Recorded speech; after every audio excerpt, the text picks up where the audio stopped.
Good morning, good afternoon, good evening, good whenever it is you're tuning in. Welcome to TicketPrice, the only show on the internet that asks the question that matters: are these movies worth the ticket price? In other words, are they worth your time and money? Thank you for joining us.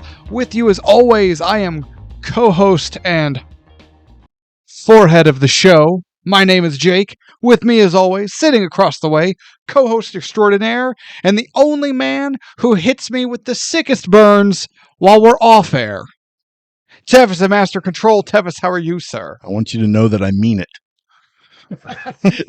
You don't want me to think it was a bit for the episode. You want it to hurt. Absolutely. Right in the heart. You son of a bitch. You were like a son to me. Stab me right in the heart. All right, you bastard. What are we doing today? I don't know. What are we doing today? How you doing? I'm doing well. Every time. And you know what? It wasn't funny the first time or the second time, and however many times there have been, and it's still not funny. We are doing a movie from 1985. We are going to visit Back to the Future. We are going back to the future! Hell yes, we are. So, at this time, moment of silence, please, Tim. Okay. Because below the description of this episode are two links. One will take you to a merch store, but the other will take you to a small list of bingo cards. We invite you to click on that link, pick out a bingo card, and play along, and we will give you a brief moment to do so.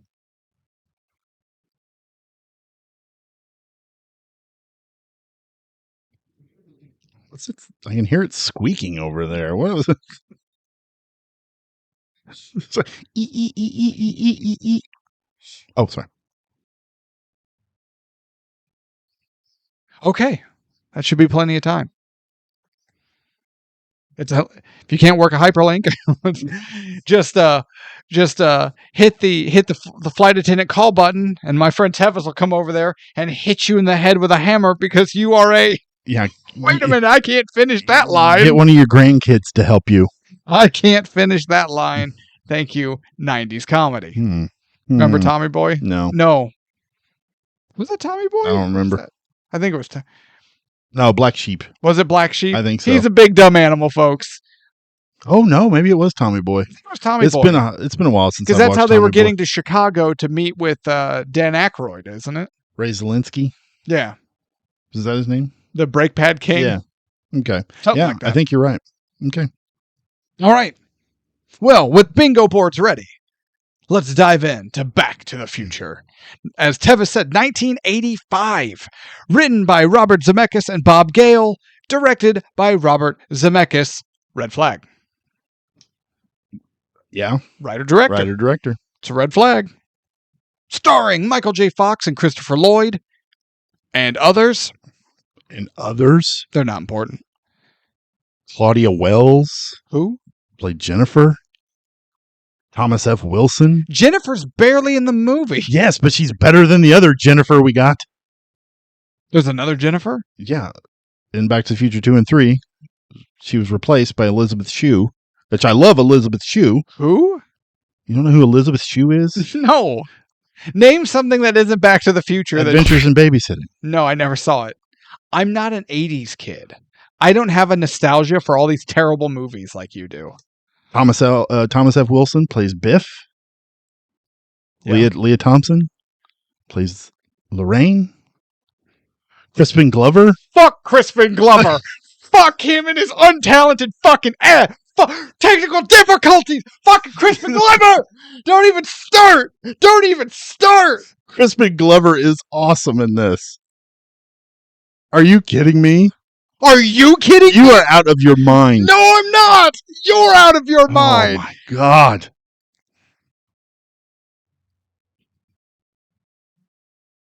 I'm calm. He is. Calm. His performance, never mind. We'll get there later. His performance was the worst thing to happen in this country and only got overshadowed by 9/11. Okay? Oh, my God. He is that bad. No, he is.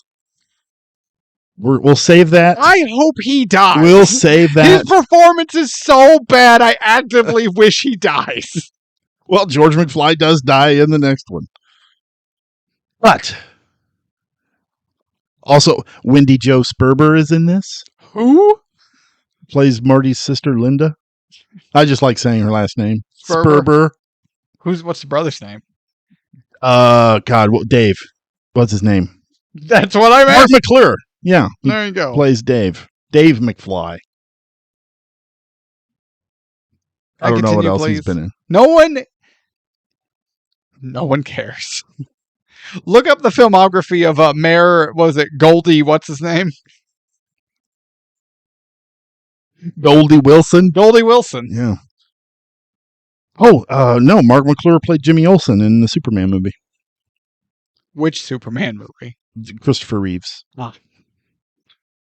Donald Fullove? Spell it. Fullilove.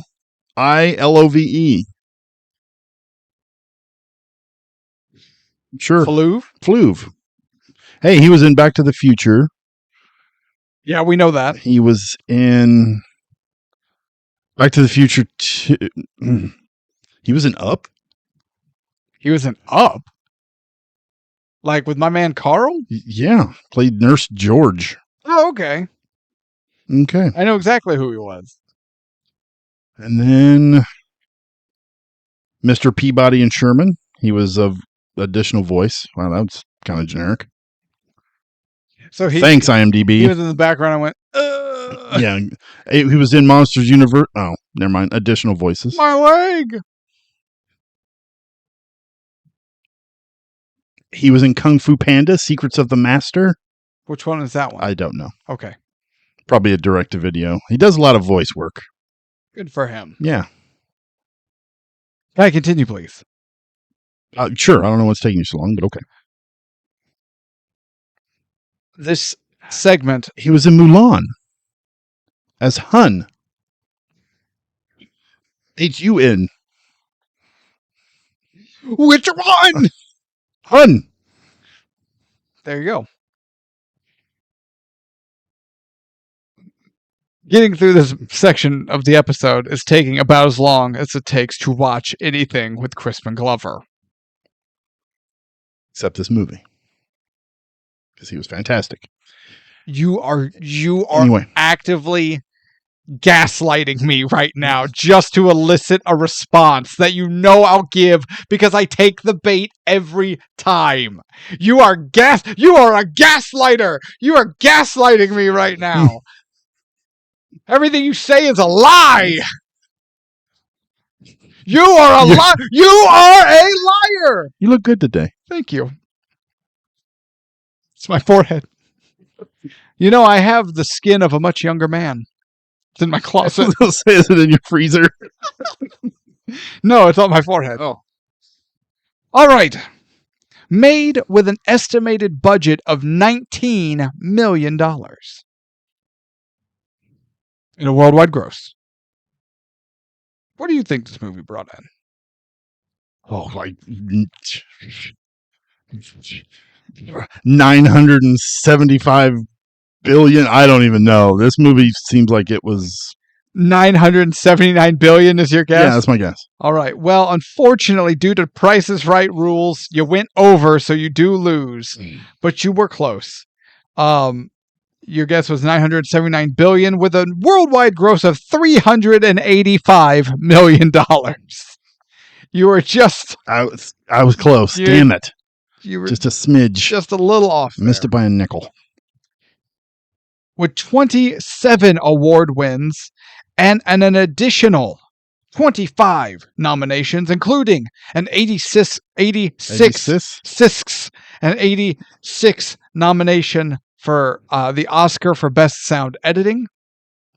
Okay. Now, I'm noticing a pattern, and I'm beginning to think that the Oscar for Best Sound Editing is literally just a category that they put movies in that they're like, this movie is going to be a classic and it made a bunch of money, so it should be nominated for something just so its name is read at the Oscars, but it's not actually going to win anything. Sound editing. I can see that. Yeah. Either that or it's because it had guns. Because if a movie has guns, it gets nominated for best sound editing. That seems to be a trend. Yeah. And there we are. So Tevis, hold on. I need to use a we're going to take a quick bathroom break. Okay. So, what is your history with Back to the Future? Are you going to just sit there and use the bathroom, or? No, I'm going to let you talk about your history. Oh, okay. I have a feeling I'm going to have plenty of time to leave. Oh, no. And come back. This is actually pretty quick. Like, I don't remember when I first watched this. It just seems like it has always been in my collection ever since I can remember. It seems like it was always on either USA or HBO or something, and I would always watch it every single time I could. Every time I knew it was coming on, I would watch it. And I love this movie. So when we pulled it from the hat, I was a little worried. Because this podcast has ruined a few movies for me. And first of all, Waterworld doesn't count. Yes, it counts. You should have known that movie sucks. You should have known. Like Crispin Glover, it sucks. And it has always sucked. So there, yeah, that's my history. Okay. It's been a part of my life for as long as I can remember. What is your history with this Back to the Future? Real talk, counting I bet this was maybe the fourth time I've seen Back to the Future all the way through. That sounds about right. Probably about 4. The earliest I can recall watching it, it was my family booked a cabin to stay at the little park, Jellystone National Park. It's based off of Yogi Bear and all that. Oh, okay. Yeah. I had no idea that was a thing. I don't think it is anymore. Actually, there's a funny story that I'll get to because my wife loves it. And we get to the cabin and it was on the TV. And that's my earliest memory of Back to the Future. I was probably between 4 and 6. Damn. Okay. Now we were there, right? And we're walking around. And I only have 2 memories of this place.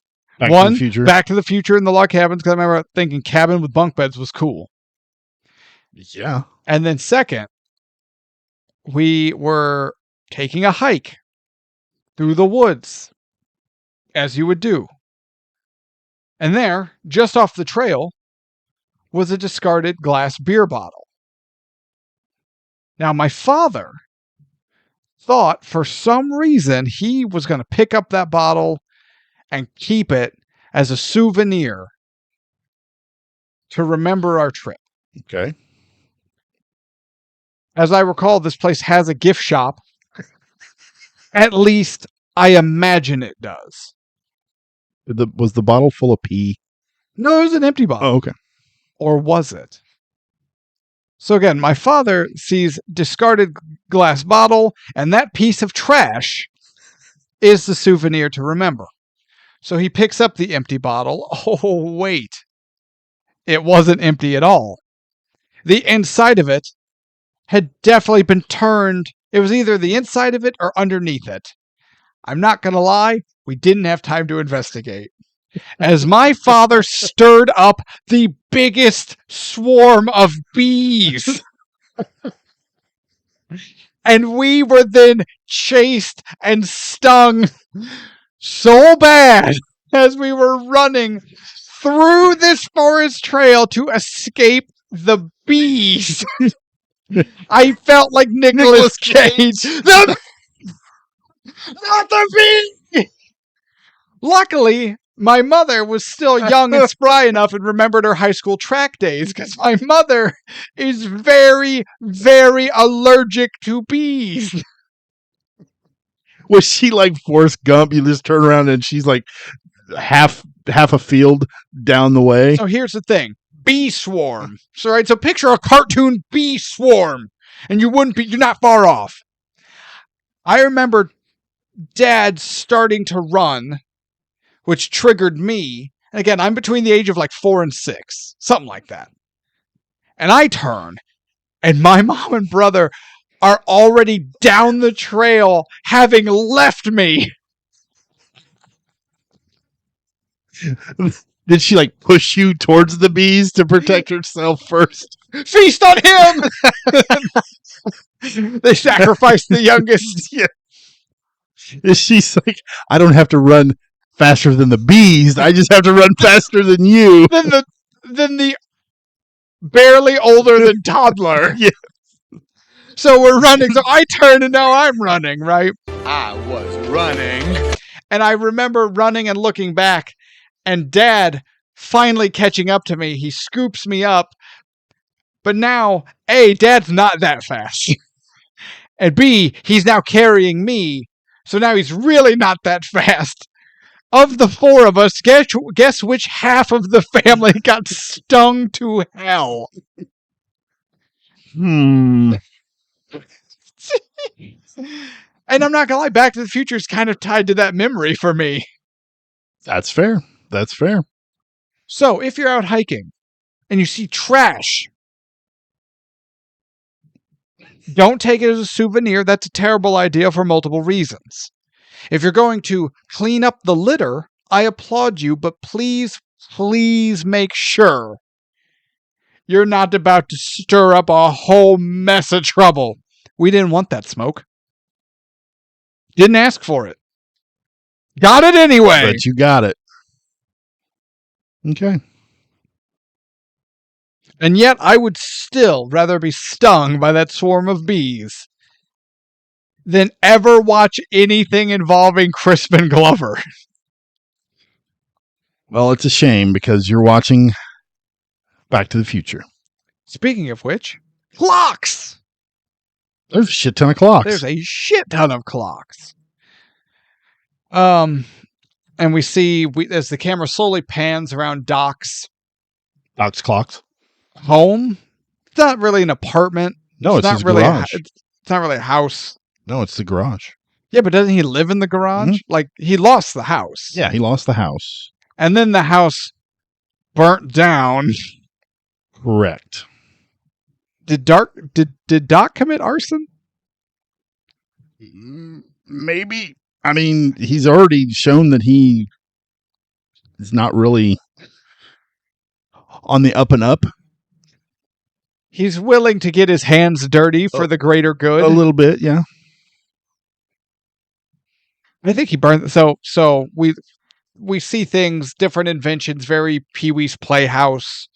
You know, the alarm goes off, that triggers the toaster, which sets off the machine that then opens the dog food and pours a blah blah, and it just Rube Goldberg's around the place. Yes. This movie came out, I think, like a month before Pee-wee's Big Adventure did. Okay. So the openings of both of these are very similar. And I think some people get it mixed up. Like, they're like, oh my God, this movie ripped off that movie or whatever. I'm like, But if they released a month apart, no one ripped off anybody. no, it was just Yeah, but when did Pee-wee's Playhouse come out? The TV show. I think that was Because that had all the stuff too. 86 to 90. Okay. So Back to the Future was first. Yep. And then they were the same. Yeah, But I mean, yeah. first First technically, release. but not first in the sense that Pee-wee could have ripped it off. Right. Anyway, we see the house is unkept, and it looks like no one's been home for a while. Looks like they've been away for about a week or so, yeah. Then a misunderstood teenage boy shows up looking for Doc. I love this intro. Doc, where are you, Doc? And then with the skateboard is because he's a teenage boy in 85, so he has a skateboard. Yeah, absolutely. You don't see his face for the longest time. Nope. He puts the skateboard down, accidentally kicks it, and then rolls under the bed. And under Doc's bed is a case labeled plutonium. Good place to put it. You know. Yeah. I mean, where else are you going to put it? Good point. And then Marty, realizing he's alone, begins cranking some volume dials as high as they'll go. Just like a kid would. And then he plugs in his guitar into the amplifier, raises a few more dials, and then we see Marty is standing in front of the world's largest speaker. I love this. He makes one strum from his guitar and dies. Movie's over. He's dead. As he's shot backwards and takes out like a bunch of shelving and was that your phone? Yeah. Mine's on vibrate, thank you. Yeah, it went and I thought my wife needed me. But Marty's just doing his thing in someone else's home. And the speaker gets completely destroyed along with half of the house. And she really couldn't tell. And he couldn't give a damn. Well, and I was like, is Marty unlikable? It was an accident. Yeah, but like... Accidents happen. Yeah, but when I was 17, I was like, oh God, I got to clean this up. Well, he can't because he got a phone call and then he was late for school. So, you're right though. The phone rings. It's Doc. Marty, are you there? Yeah. Good. Hey, we're doing an experiment tonight. I need you to meet me at Twin Pines Mall parking lot at 1:15 in the morning. He's like, why? He's like, there's no time to explain. Yeah. And oh, by the way, don't use the amplifier today. There's a good chance that it might explode. You don't say. I'd definitely keep that in mind. Yeah. And then the alarm clocks all go off at the same time. And then it's 8 o'clock and all the clocks start going off and Doc asks, hey, are all the clocks going off? He's like, yeah. He's like, good, my experiment worked. Every clock is exactly 25 minutes behind. He's like, wait.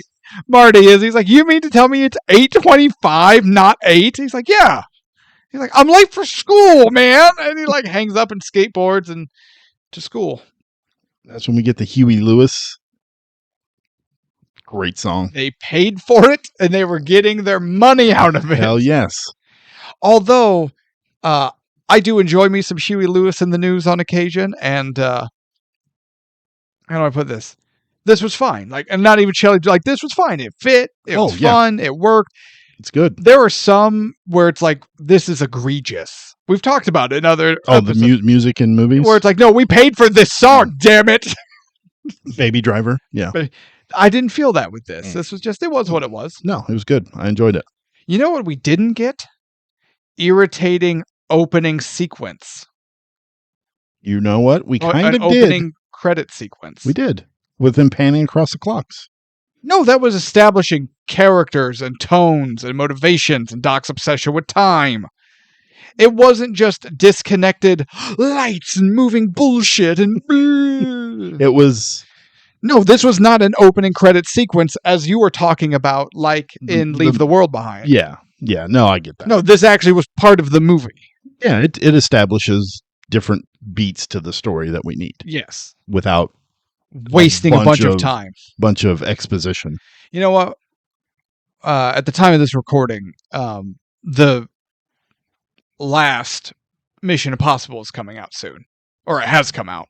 Yes. And The Last Reckoning. My wife is a huge Mission Impossible fan. Really? Loves them. Loves Tom Cruise. So we're going to go see it. To get ready for it, we watched the last one. Like the previous one. Dead Reckoning. Because I know we saw it in theaters. I couldn't tell you a damn thing that happened in that movie. And neither could she. So we rewatched it to refresh ourselves. And it has an opening credit sequence. And I went, what are we doing with this horse shit? I don't remember that. Oh yeah, it stopped. It's like Mission Impossible. It's got all the like lights and patterns and and I was like, what a waste of my life. No, I like it. And the new one is it's like a 3-hour movie. And I went, Jesus Christ, why is the Mission Impossible movie 3 hours? And if it has an opening credit sequence, I'm going to kill myself. Well, you better be prepared. I've been prepared since I was a teenager. That's a separate issue. Anyway, Marty gets to school where his girlfriend catches him at the front door and says, no, we got to go around the side entrance because Mr. Strickland is waiting for us. Before he gets to school, he's on his skateboard and he does this thing where he grabs onto the backs of other cars and gets pulled around town. I so badly wanted to do that when I was a kid.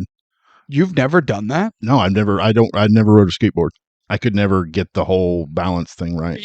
I've done that. No, never did. You've never done that? Never done that. Where's my car? Hold on. We're going to go get a skateboard. Stay tuned as Tevis goes full Marty McFly. Our first episode of Jackass. No. Yeah. No, I could never stand on them. I could never get the balance thing down. You just stand near the axles. Couldn't do it. I couldn't do it. What do you mean you couldn't do it? I couldn't get it down. And now he can't get it up. So. And that's a separate issue. But to our sponsor, Blue Chew. Stop it! Stop it! We're not sponsored by anyone. But it's taking him around the town of Hill Valley. Oh, yeah. I was going to ask you, what the hell is up with Hill Valley? What do you mean? Well, let's see. First, Marty goes by the adult bookstore. I don't mean a bookstore that has adult books and magazines. I mean the entire store is just adult content. Then he goes by the XXX movie theater. And then he goes by, I think, another porn shop. I'm just going, what the hell is this town? Yeah. And there's shops that are closing or, blowout sales. Yeah. Soon to be closing. I think it's a nod to the direction kind of Ronald Reagan was taking the country at the time. So just porn and destitute. Absolutely. But you recognize the town, correct? You mean from Gremlins? Yes. And I was like, okay, I remember from Gremlins, but I didn't realize they've used this in so many other movies. Oh, yeah. Even Anna was like, oh, this lot was used for everything there for a while. Yeah, there was episodes of The Incredible Hulk. With Lou Ferrigno? Magnum P.I. Nice. The Nutty Professor from 96, Escape from L.A., Batman and Robin, Bruce Almighty. Oh, really? Yeah. And I didn't realize that either. An episode of House, apparently. And then the last one it was used in was Ted from 2024 and Maxine. What? Maxine. I don't know. It's a horror movie. Oh. Yeah. It probably sucks and grossed $100 million. You're probably right. You okay? My Magnum PI. Hell yeah. I love it. I'd grow facial hair. If I could, this is where I would have a mustache. If I had one! I can put one in the video. Yes. Just the whole thing. Just insert. Giant mustache. Okay, can we talk about facial hair? Sure. In 2025? Sure. Men, stop. We need to pump the brakes on everything right now. The big fad right now is to have one of two types of facial hair. The huge, unkept, ungroomed, scraggly, bushy, redneck trailer park hillbilly beard, which I hate, or the thin, weak pervert stash. Stop! That's terrible. Stop! My nephew is working on a mustache. And I'm going, bro, little dude, no. And so now I'm giving him pointers on how to grow it. Because it's just, this whole shit where it just sits perfectly on top of the upper lip, you look like a pedophile. You don't look good. Women are not attracted to you. The only thing attracted to you are the nearest law enforcement officers because they are 100% convinced you are on the run, having just diddled numerous children. Stop it! Stop looking like a big, fat, worthless trailer park piece of shit or a pervert! There are so many other forms of facial hair that are acceptable. Stop it! Do you know how many college guys or high school guys are walking down the street with a mullet and a pervert stash? And all I can think is, oh my God, if I had a lead pipe, I would beat them until they saw the light of either truth or Jesus! Yeah, unless you're Tom Selleck, Burt Reynolds, or any of the guys who played in Tombstone, Yes. except Bill Paxton, Correct. then no, just leave the mustache. I showed my nephew pictures from Tombstone. Oh, really? Because I was like, here's the thing. Now, if some of us, you can't get that full body look, right? Like, Tevis, you have a nice beard going on. I think you got a little too much going on in the goatee area, but that is what it is. But you have a full mustache. Yes. I don't think you could get the Kurt Russell or Sam Elliott fullness. Not as bushy as that, but I can get it to go over my lip. Yeah. But I hate it. Well, I mean, it doesn't have to go over your, but you get what I'm talking. Where it's just It's a beautiful wave of hair. Yeah, I don't know how they do that. I don't know either. So I'm showing them. I'm like, okay, here's the thing. You want to go down past the corner of your mouth. You don't have to go full handlebar, but like if it's just up here on top, pervert. You gotta go a little below and look badass.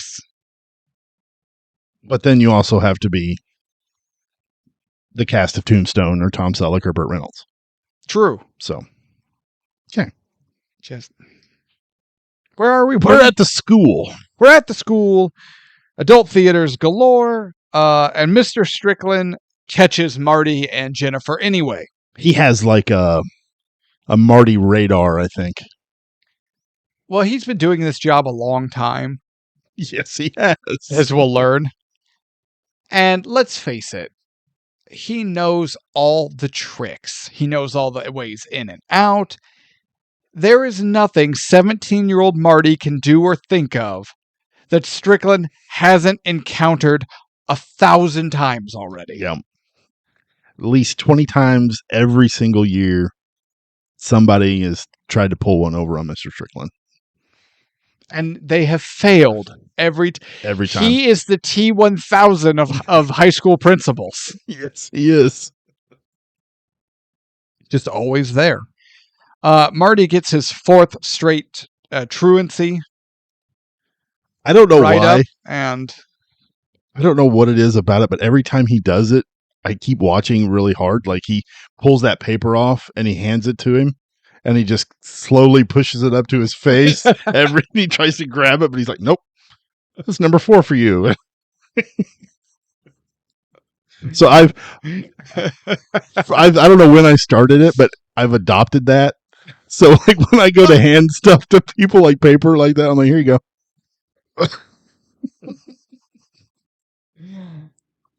Good to know. Yeah. That's good to know. Now, also, this whole truancy thing will never get. It's really just there for Strickland to explain that Marty is useless and a slacker. Oh, yeah. And that he's wasting his life. And that Marty reminds Strickland of Marty's dad, George, who was also a useless, worthless slacker. Yes, he was. There you go. More shots of a dirty, disgusting town. Let's see. Marty and Jennifer are about to neck. Do the kids call it necking? No. Okay. No. Well, because he has the Battle of the Bands after school. Oh God. Actually, hold on. Where is it? Oh yeah. So there's a big dance coming up at the school, and Marty and his band have auditioned to be the band that plays, and they audition. And I have in my notes, wow, Marty's band is terrible. Oh yeah. Yeah. They're the Pinheads. Yeah. Yeah. Yeah. But yeah, so he's trying out for the Battle of the Bands and plays like 30 seconds. Okay, thank you. Okay, thank you. That's enough. You're too loud. I love that was Huey Lewis. Oh, is that you? Yeah, that was Huey Lewis. Oh, amazing. Yeah, it was so good.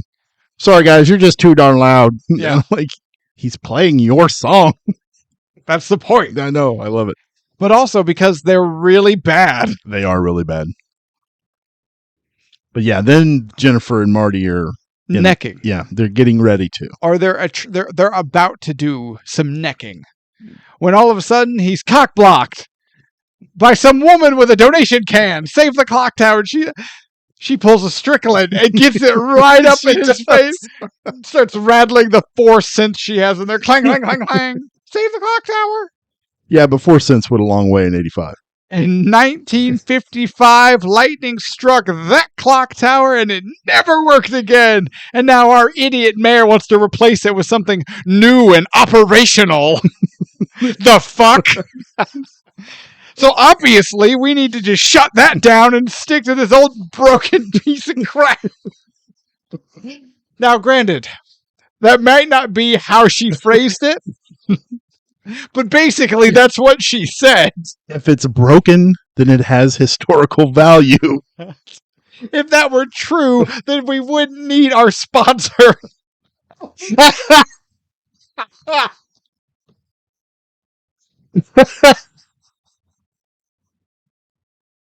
We're not sponsored by anybody. Woo! Hang on, I'm going to send an email to Blue Chew and see if they want to sponsor us because we've been doing this quite some time. Are you tired of your manhood being registered as historically significant? Is your dick broken? Does it poop out at parties? Is your dick unpopular?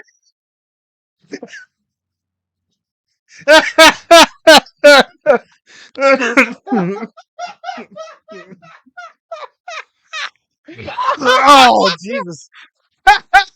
Oh. Tavis's floating rib is acting up again. Fuck. But you know what won't be floating? Like a rock, baby. Oh, God. Where are we at? The clock tower The sucks. clock's blocking. Clock? The clock blocking.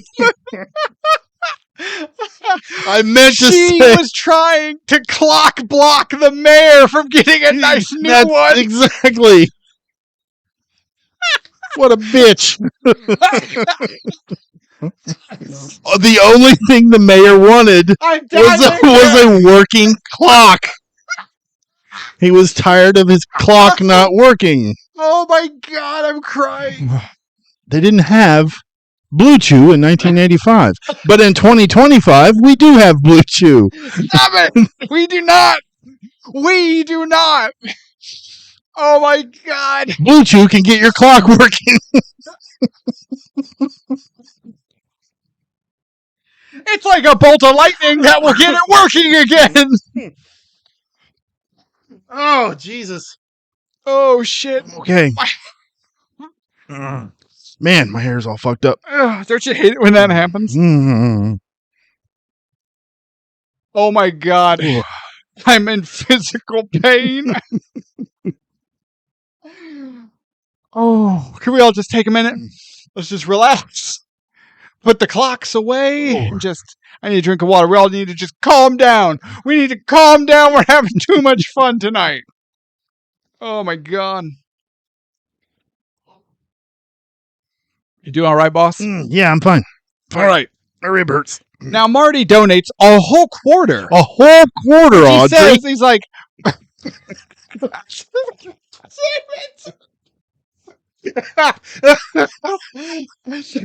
Rusty, I'll give you a quarter too. If you save our clock. You see this bunion on my toe? If you rub it, I'll give you a whole quarter. I'll give Audrey a quarter too, Audrey.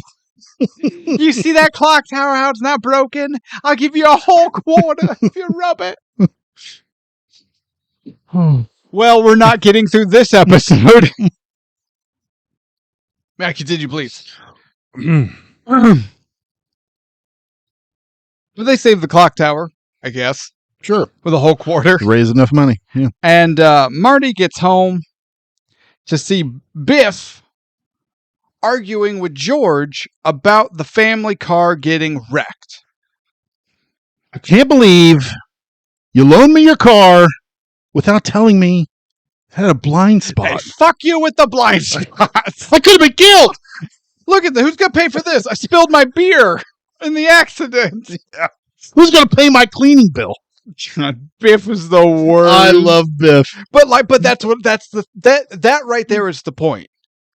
He's such just like you love Biff because he's just the worst. He is. He's just like a garbage. He's not evil, right? He's not like scary or he's just human garbage, but played so perfectly because they're not going for like real or authentic, but it's not over the top. It's that perfect middle. Oh, yeah. Where it's just cartoonish enough that you can laugh with it. Absolutely. Yeah, Biff is hot fire.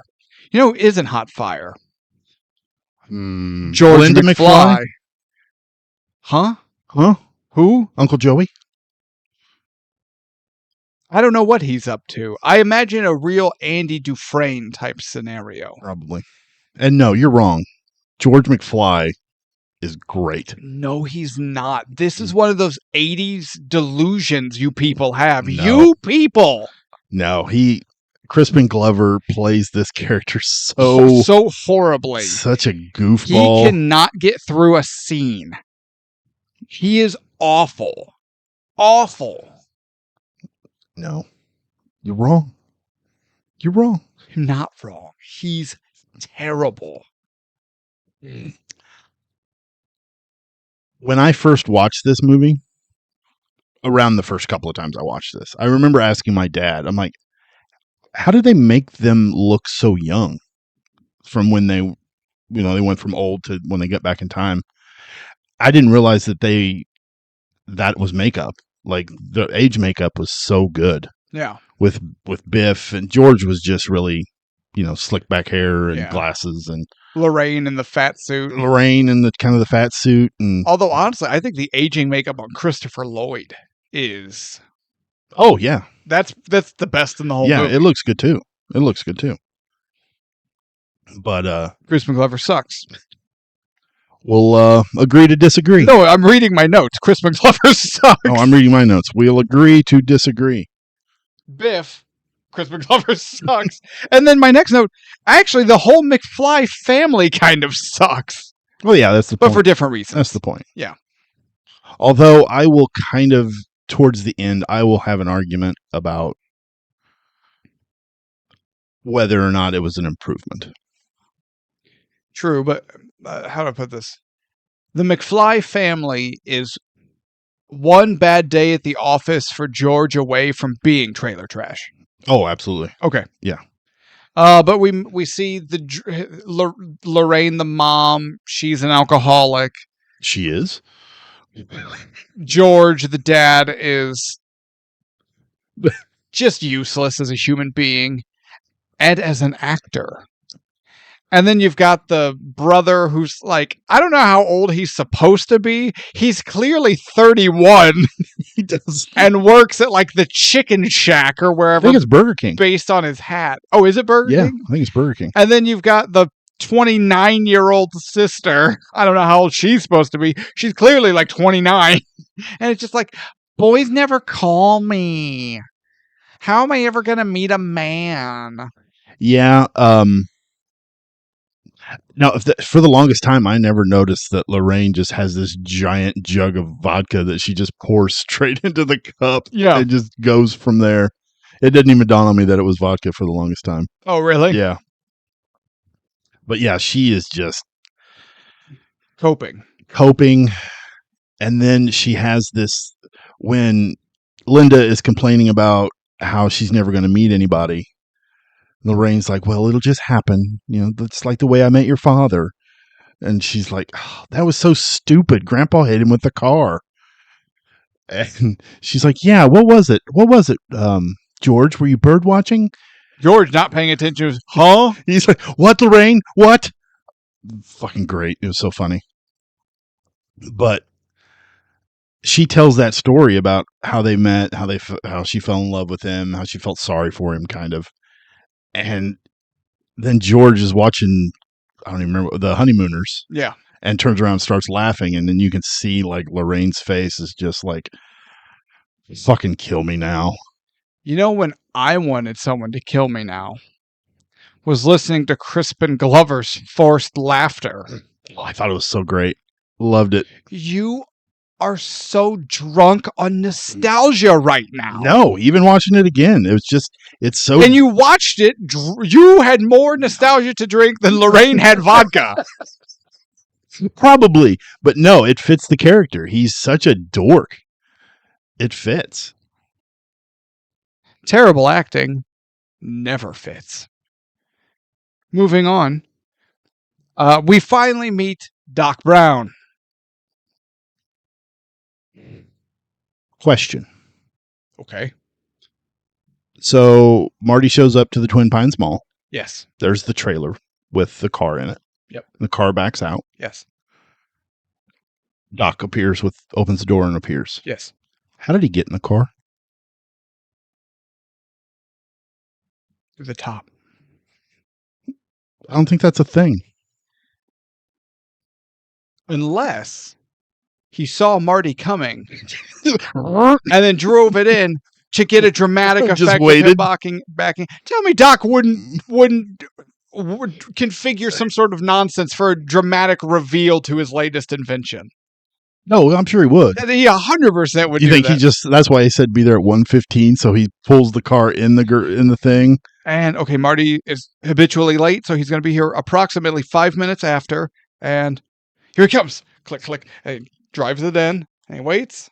It's like, haha, reverse. Ah. Mm. So how did he get the car in the thing, get out of there to get in the truck to take it to the mall? He pushed it. That old man is not pushing that fucking car. Doc Brown lifts, bro.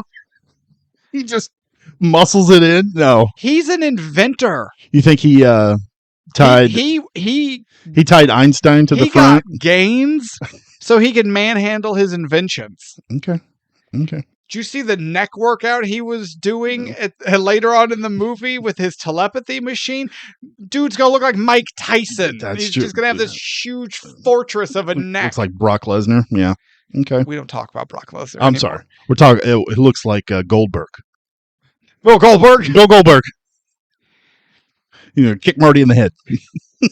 Someone kick Crispin Glover. Someone go to his house right now and boot him in the head as hard as you can, so that he'll get hit so hard it will change time streams, and he'll be unable to do this movie, and they'll get someone with talent. So do you know that the DeLorean was not the original idea for the time machine? Or were they going to get a gremlin or a pacer? No, it wasn't even a car. Oh. It was a refrigerator. What? Yeah. Were they going for like a Doctor Who kind of thing? I don't know for sure. But I'm glad they changed it to a car. yeah, Bob Gale, I think it was Bob Gale, said that they decided to go with something different besides a refrigerator because he didn't want to be responsible for kids putting themselves in the refrigerator because, they fucking would. That's true. So, yeah, I'm glad they changed it. Well, I wanted to take up gymnastics for a while just so I'd be ready to fight velociraptors. That's the only way to fight velociraptors. It's the only way I saw to fight velociraptors. Guns don't work. It's either that or run. You can't shut the door. They know how to open doors.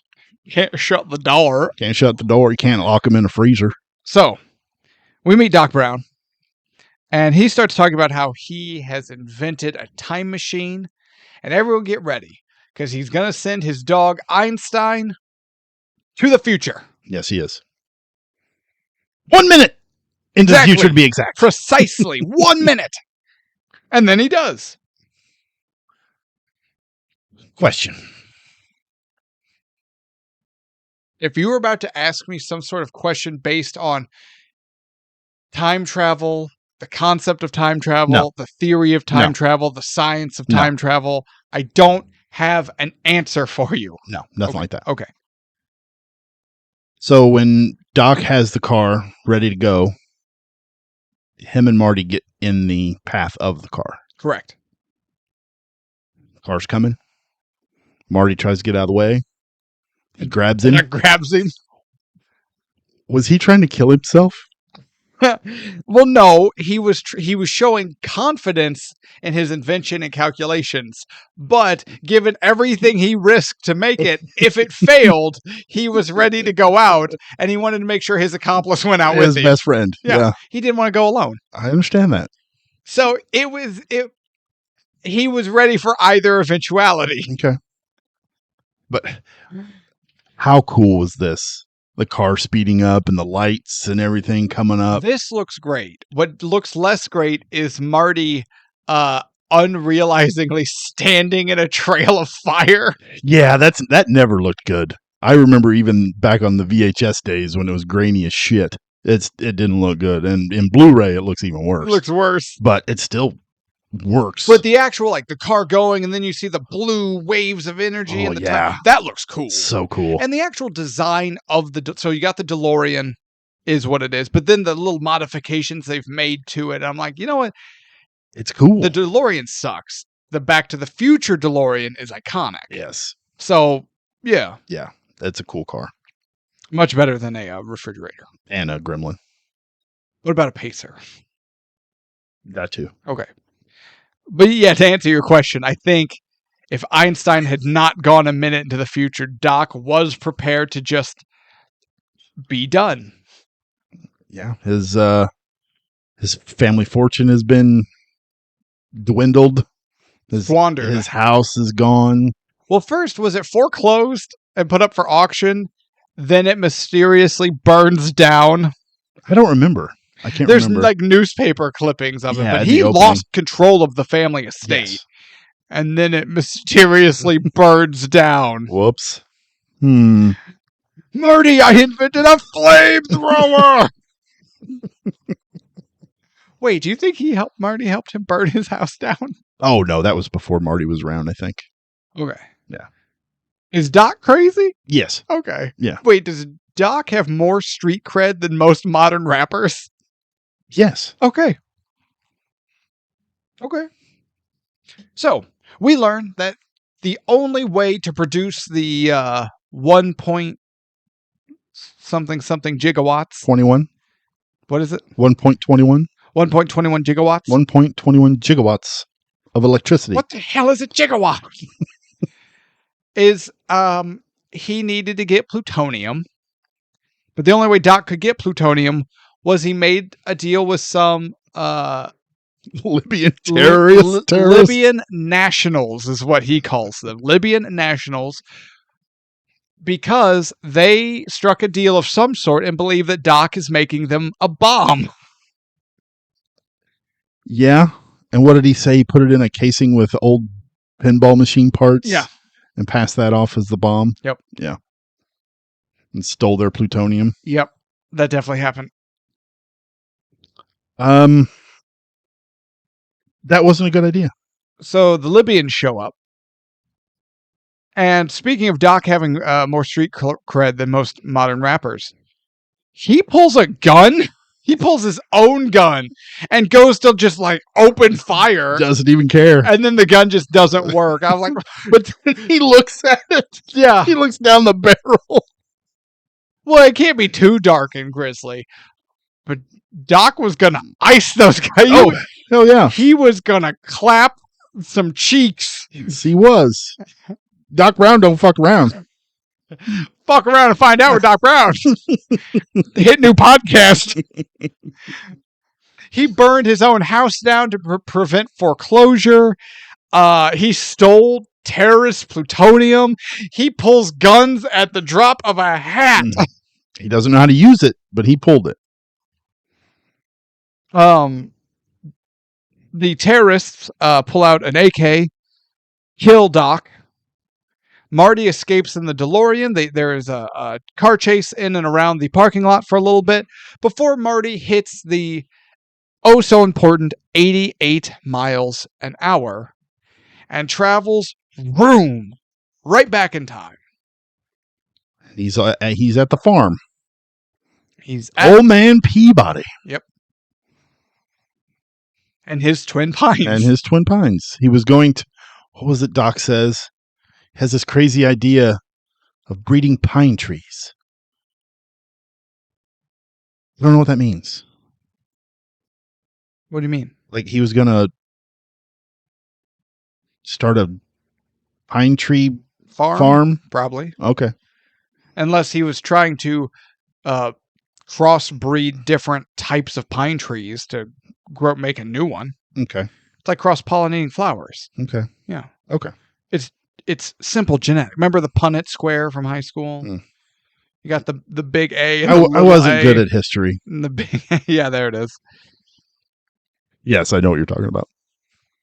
So, Marty is now in 1955.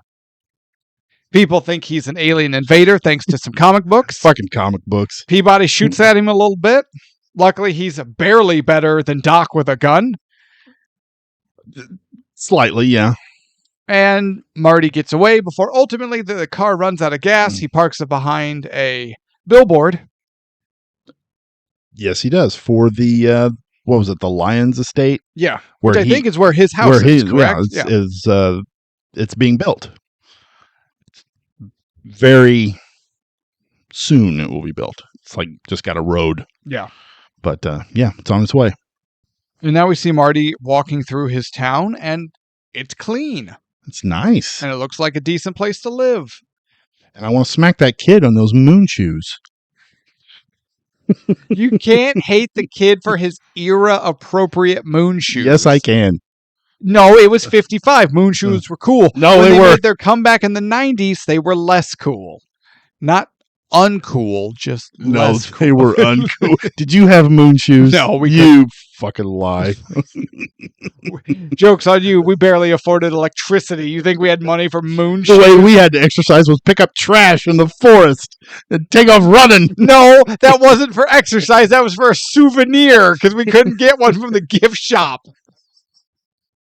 The only souvenir you got was bee stings. Yeah. And scars. Okay. No, I didn't scar up from that one. Mentally. No, now it's just one of those memories I have. I don't think I'm scarred by it. Okay. That's good. I don't think I'm scarred by it. So, Michael Keaton. Or Michael J. Fox, rather. Michael Keaton? Did they get Michael Keaton to replace Crispin Glover's useless ass? I would take that. But Michael Keaton. But Michael J. Fox. I'm Batman. His portrayal. And then I get shot in the chest. Drop my shit. I'm Batman. That movie sucks too. But Michael J. Fox. Yes. His performance as Marty. He has this almost goofball, accident-prone demeanor about him. Well, he is the offspring of George. But it doesn't ever come off as nerdy or overdone. Yeah. But do you know who they originally cast? I've heard the name, but off the top of my head, I don't remember. They originally wanted Michael J. Fox. He couldn't do it because he was filming Family Ties.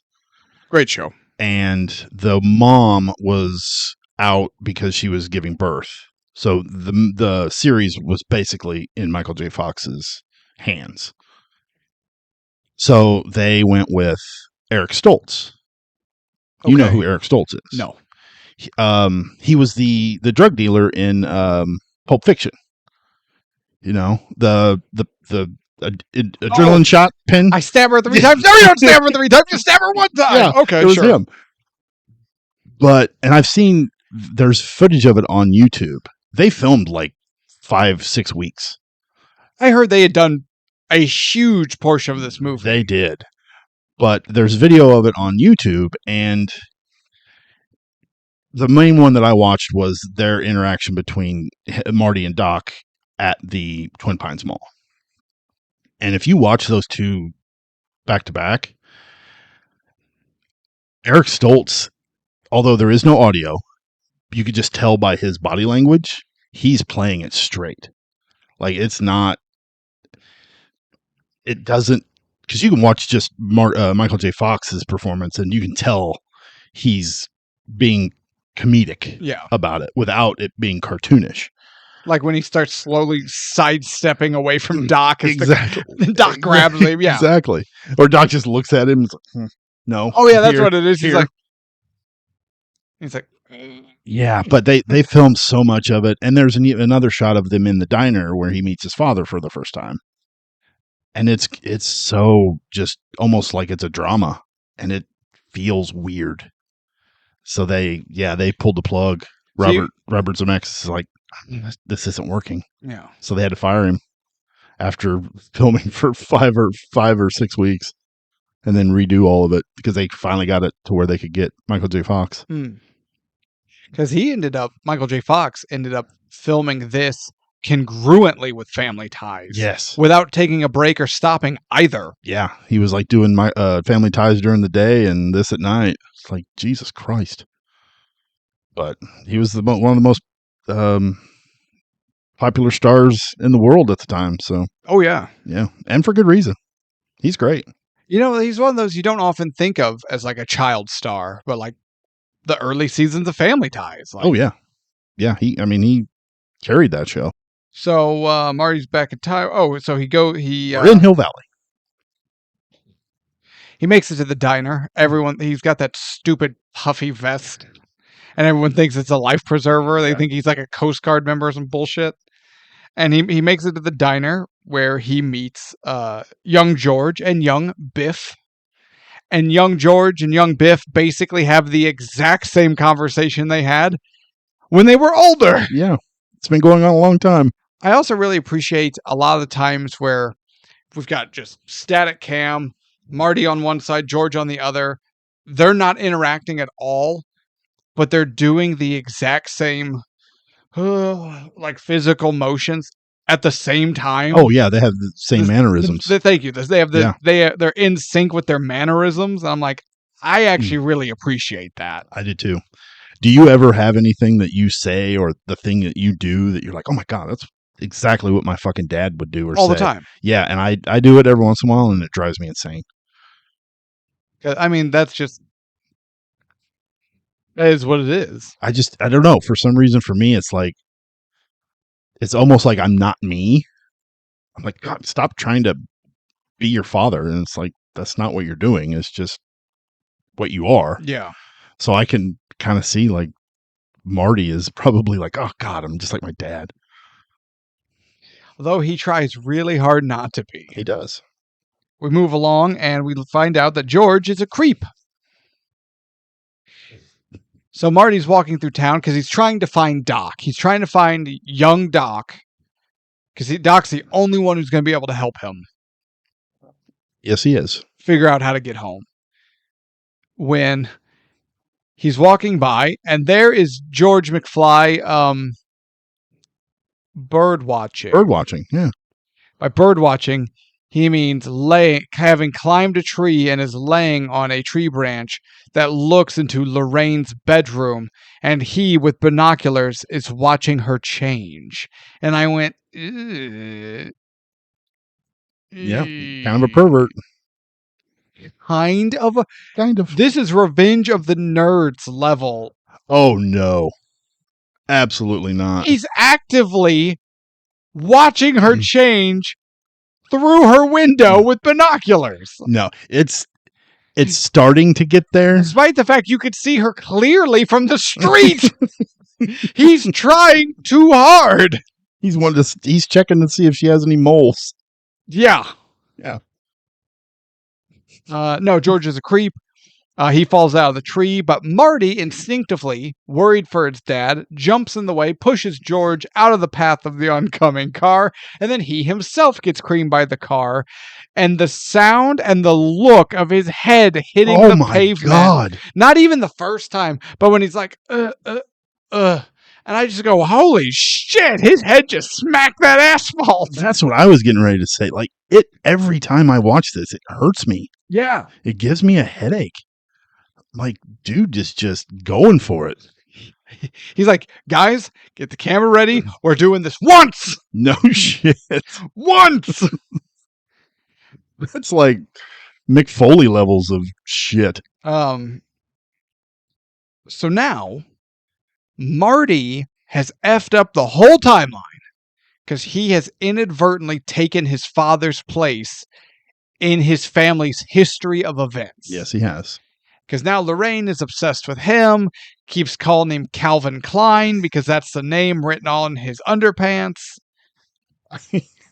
You were laughing far too hard at that. No, I love when she is in bed trying to and talking to him, and he starts to get up and he doesn't have any pants on. He's like, "Where are my pants?" And she's like, "Over there, on my hope chest."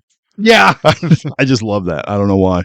It's her delivery, and it's like she put them on her hope chest. Like she knew what she was doing. She's hard up. Oh yeah, For a date, apparently. yes, she is. Marty ends up joining Lorraine and her family for dinner, where we meet Lorraine's family, including baby Uncle Joey. Mm. The hell was that? I fell the other day. And you didn't tell me this. yeah, I fell and I hit my ribs on the corner of my truck. What were you doing? I was coming out of the or coming into the garage. So wait, had you gotten in your truck, pulled in, you were waiting for me to show up so you could back out? Yeah, absolutely. Had the smoke machine going and Yeah. everything, and then I fell and you fucking missed it. So yeah, there went my my whole entry. How did you fall and hit your truck?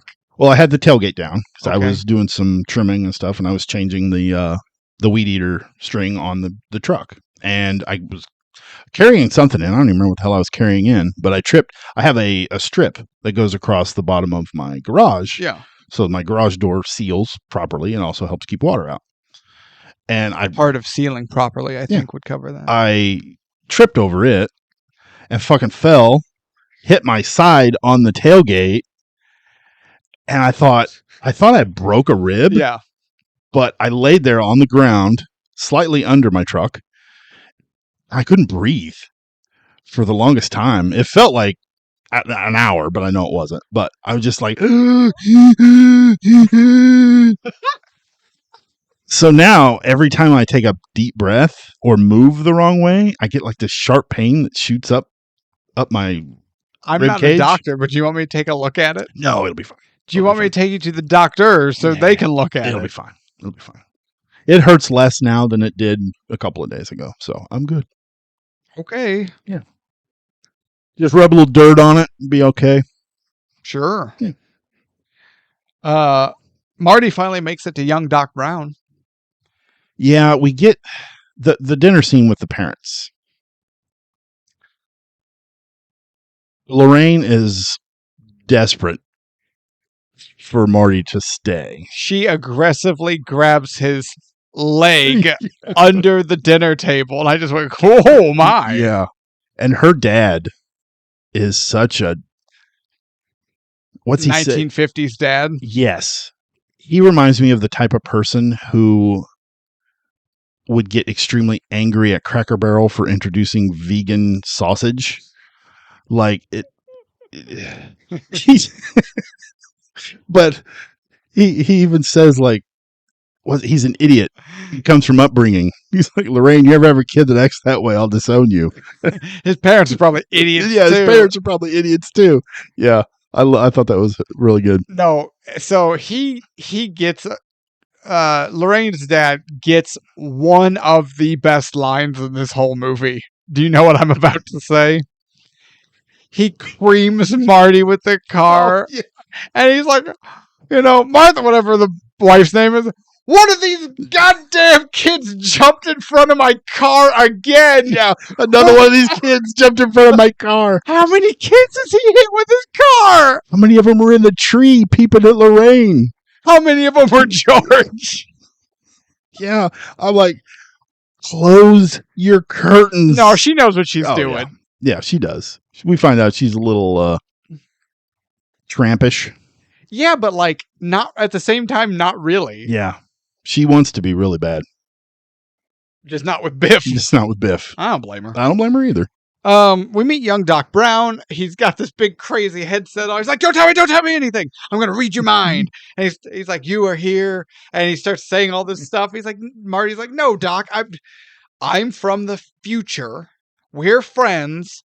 You make a time machine and I need your help to get it working so I can go back to my time. He's like, do you know what this means? This damn thing doesn't work at all. And that might be my favorite part of this movie. I love that this damn thing doesn't work. I love that he has that sticky thing and he licks it and goes, shut up, don't say anything, don't tell me anything. And then the sound it makes. And then the sound it makes when Marty pulls it off, it's like, so good. Don't say anything, shut up. And he's trying to guess. He's like, donations. And he grabs his vest. You want me to make a donation to the Coast Guard Youth Auxiliary? No, Doc, I'm from the future. Do you know what this means? This damn thing doesn't work at all. That actively made me laugh pretty hard, and I don't know why, but it did. But he convinces Doc because he tells him about the flux capacitor and so on and so forth. And Doc is convinced and agrees to help. I love the look. This movie is very facial expression heavy. Yes. And they're all so damn good. Doc Brown, every time he does something, he always has this weird look on his face. Like later on in the garage where he accidentally catches the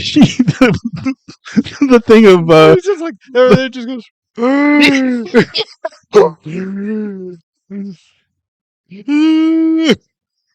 It's very Tim Curry. It is so good. But man, Christopher Lloyd is fantastic. Oh yeah. Well, he does a way better job in this movie than he did in Clue. Yes, but he also gets to portray a much better character in this That's than he true. did in Clue. That is true. Yes. Whole lot less pervy. And a whole lot more gangster. Absolutely. We'll talk about that a little bit later too, because he's gangster in the past.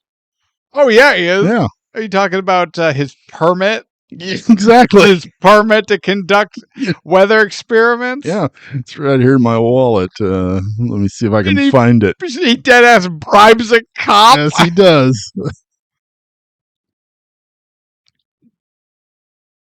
Doc Brown's cool as hell. Yes, he is. Until this watch, I didn't realize just how like seedy he is, but not like a dangerous or skeevy way. You're just like, man, this guy is like cool. He's got shit he wants to do, and nothing is going to keep him from doing it.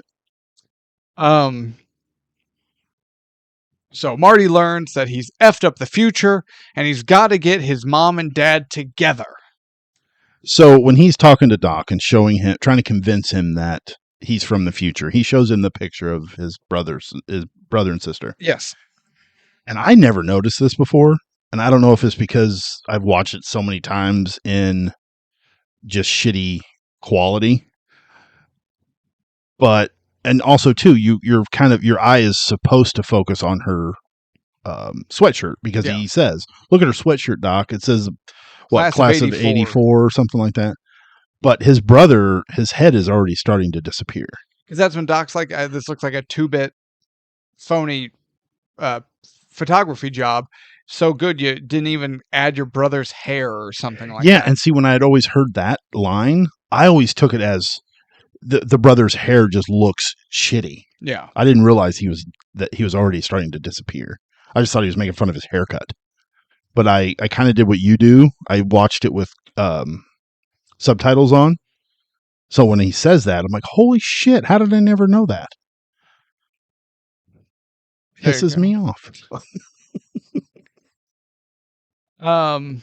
Yeah.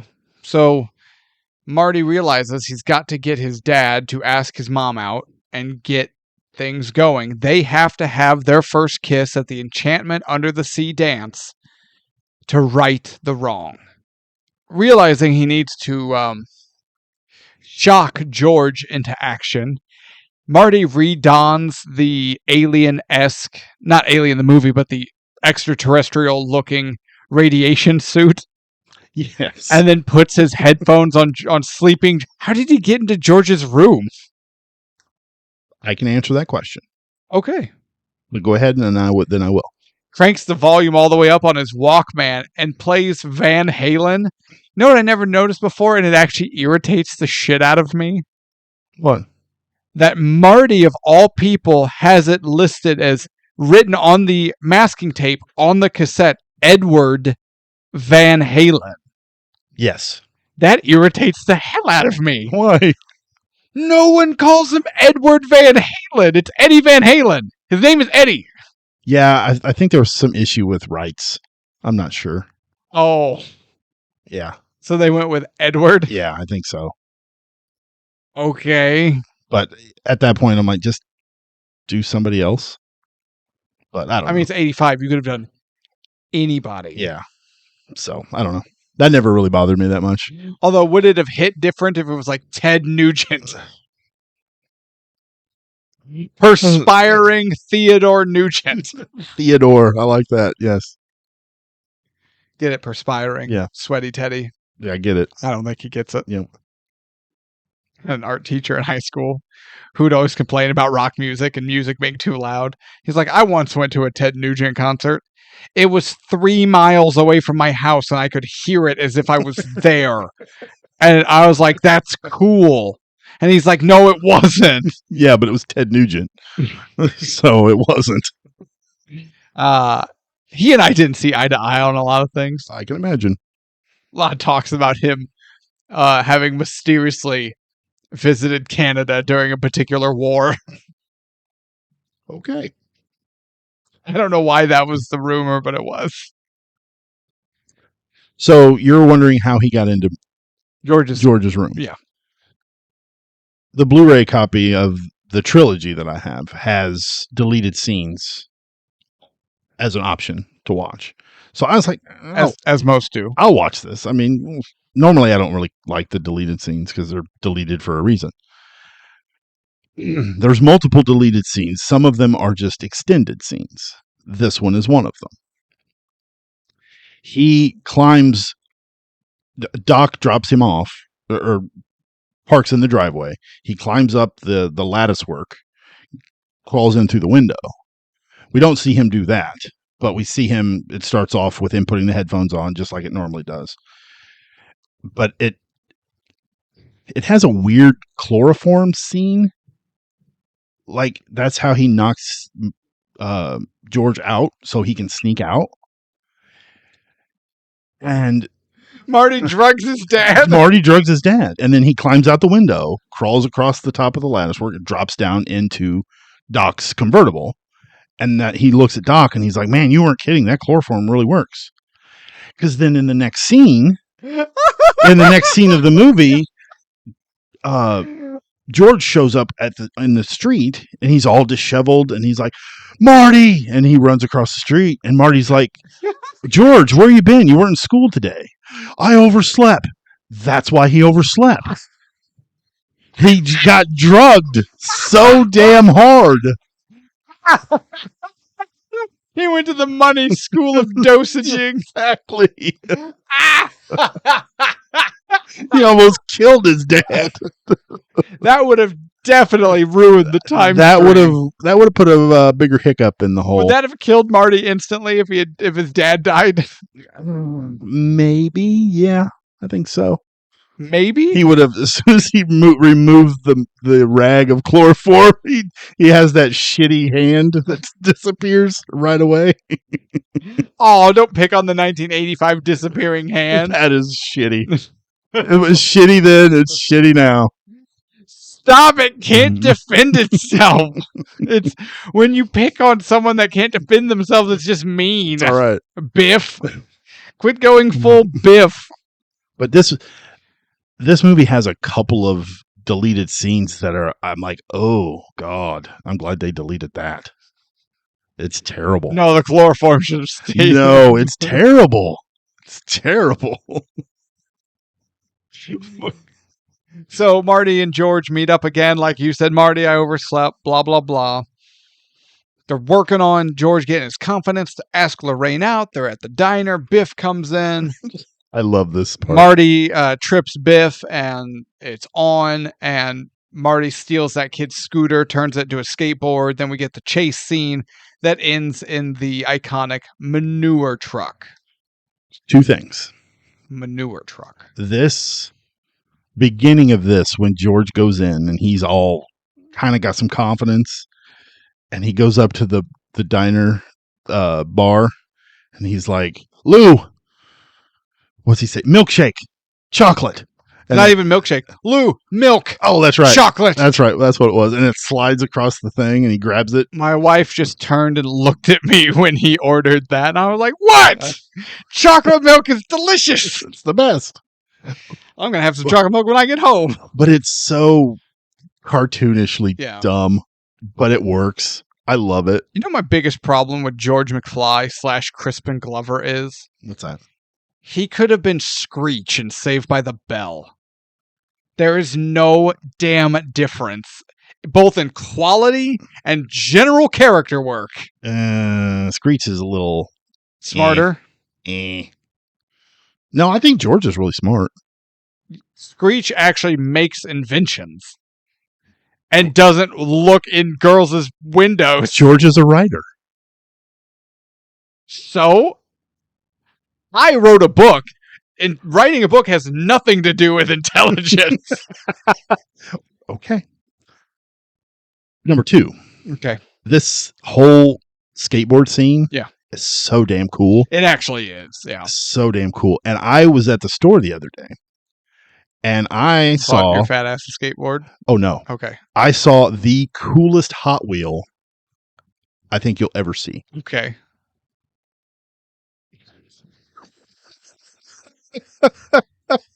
Are you going to add a picture of that so Yes, people I am. can see? It's am. just a car full of shit. Yes. Okay, pre-filling with shit. How sexy is Biff's car? Oh, Biff's car is fantastic. And I made that comment, and Anna goes, all the cars. It was the 50s. Yeah. 50s was a beautiful time for body work. My first car was a 54 Chevy pickup. It had the 5 windows. It was. I bet you didn't take care of it, you ass. No, I was coming home from a wrestling meet one time, hit a patch of black ice, fucking hit the ditch. And after that, I had to sell it.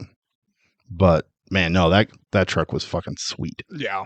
And I am so pissed off. Do you know how much money a car manufacturing company could make? Ford, Chevy, any of them.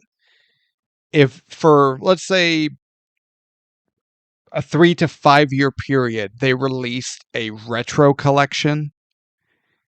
Like the PT Cruiser? And they were just like, hey, it's got all the modern engine work and comfortability, but they bring back those body styles. They did with something. What was that? I think Ford. Was it the Ford Thunderbird? Possibly. That they did? But it looked atrocious. Yeah. Well, yeah, don't bring back the bad-looking cars. I would buy a retro re-release of like a Hudson Hornet. Isn't that the guy from Cars? Yes, but that's a real car. I know. I don't know if you do know. Yeah, I do know. I'm worried you don't know. There it is. It's not bad looking, but it's not that iconic 50s. It's not. It's like they toyed with it. Yeah. Like, hey, we're going to go with it. Okay, maybe not. Maybe, yeah, but yes, but no, but yes. You know, just fucking go all in. No, if Chevy were to be like, hey, check out our throwback sedan collection. And it had the fins and the paneling. Yeah, I'd be all for it. Biff's car is Babe Magnet. Biff's car's nice. Too bad it's full of dweebs. And yeah, the guy with the 3D glasses. I just want to. The guy that's always he's got the sucker all the time. Is that Billy Zane? I think that was Billy Zane. Was it really? Yeah. The guy with the 3D glasses. He was in Young Guns. Dirty Steve? No. The Pugilist. Charlie? Yeah. Okay. Yeah, that was him. I'm kind of sad I remember that. I'm proud you remember that. Young Guns is not very good. Speaking of movies that the show is ruined. Maybe Young Guns 3 will be better. What? They're working on number 3 apparently. How Billy died / escaped and grew really old and talked to that reporter. Yeah, so I don't know. I don't know how that's going to work. Don't all the regulators die at the end of 2? Yes. I don't know. I don't know what they're going to do. Am I missing something? How do you have a third one when everyone's dead? Well, they made 2 more Lethal Weapon movies after Riggs died at the end of 2. Because Riggs didn't die. He died! You just wish he had. Well, should have and actually are 2 different things. All right, so the plan is concocted where Marty... What? I'm just thinking of this plan. Marty is going to take Lorraine to the dance, and he's going to get handsy with his mom in the car. Yes. I have to blur all that out. Absolutely. I'll make a big censor sign just right here. Yep. Which is also where Marty was going to tell Lorraine to sit. It was right in here. And George is he's going to get handsy. She's going to try to tell him no. And he's going to press when George heroically rips the car door open and pulls him out and punches Marty in the stomach and takes him out. And then he and Lorraine go into the dance. He's the hero. Yes. A little problematic. Yeah. But you know what makes it work, though? You know that Marty's desperate because they're running out of time. So it's like a Hail Mary absolutely. throw.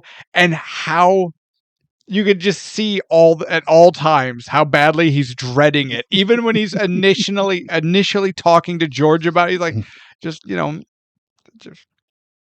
I guess that's what we got to do. I love when they're talking in the yard and George is hanging up laundry. And he's Marty's telling him the plan, and he's like, so how do you know she's going to get angry with you? He goes, well, that's what nice girls do when guys take it. And George is like, oh, you're going to go and you're going to, and he's holding that bra. You're going to touch her on her. It's like, no, George, don't. I'm not touching her on her anything, George. Do I have to curse? Yeah. Should I swear? Yes. God damn it, George. Yes. Tough guys swear. That's why I swear. Fuck yeah. That's goddamn right. Yeah. Tough. Hella tough. Sure. Nah, see? And then pretty much at the same time, Marty and Doc work out that they can rig a cable from the clock tower to some light poles. The lightning bolt will hit, and at that precise time, Marty will be hauling ass at 88 miles an hour with a lightning rod hook that connects directly to the flux capacitor to generate the energy to time travel. Correct. But time traveling is pointless if they don't get George and Lorraine together. Absolutely. It won't matter. So they're at the dance, and I actually really enjoyed this scene of Marty and Lorraine in the car. Oh, yeah. And Marty's like, Lorraine, you ever been in that situation where you know you have to do something, but you just really, really don't want to? Marty, what's wrong? You seem so nervous. Here, take a drink. It'll calm you down. And he's like, you drink? And he's like, she's just like, yeah, everybody drinks, Marty. And he's like, all right, hell with it. And he takes the bottle. Marty is 17. Apparently, Marty parties. Why? The way he chugs that bottle of liquor. He just took a drink. He's under a lot of stress. No, he's like, a drink is drink. He's going.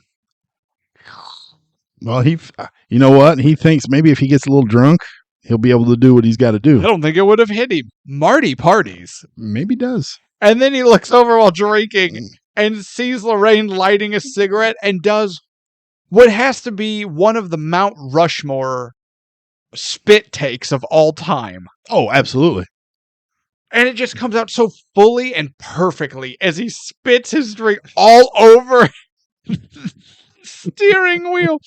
Jesus Christ, you smoke too? Marty, you're beginning to sound like my mother. And the look he gives her as another one of the facial expressions. It's like there's so many in this, and they're all fucking great. Yeah. But no, I enjoy their interaction in this. It's fine. I pushed it back in. All right. So Marty realizes he not really sure if he can actually do this plan. Lorraine pounces him. Yes, she does. I think she'd have gone all the way. Had it not been for they kiss, her eyes shoot open and they kind of back up and she's like, Marty, this isn't right. I don't know how to explain it, but kissing you feels like I'm kissing my brother. Does that make sense? And he goes, yeah. Yeah. You have no idea. You have no idea how much sense that makes. When finally the door opens, because George was late, except it isn't George. It's Biff. Biff punches Marty and proceeds to get in the car to assault Lorraine. A little bit, yeah. It's a little dark. Had there not been timely intervention, would he have Oh, absolutely. hard R?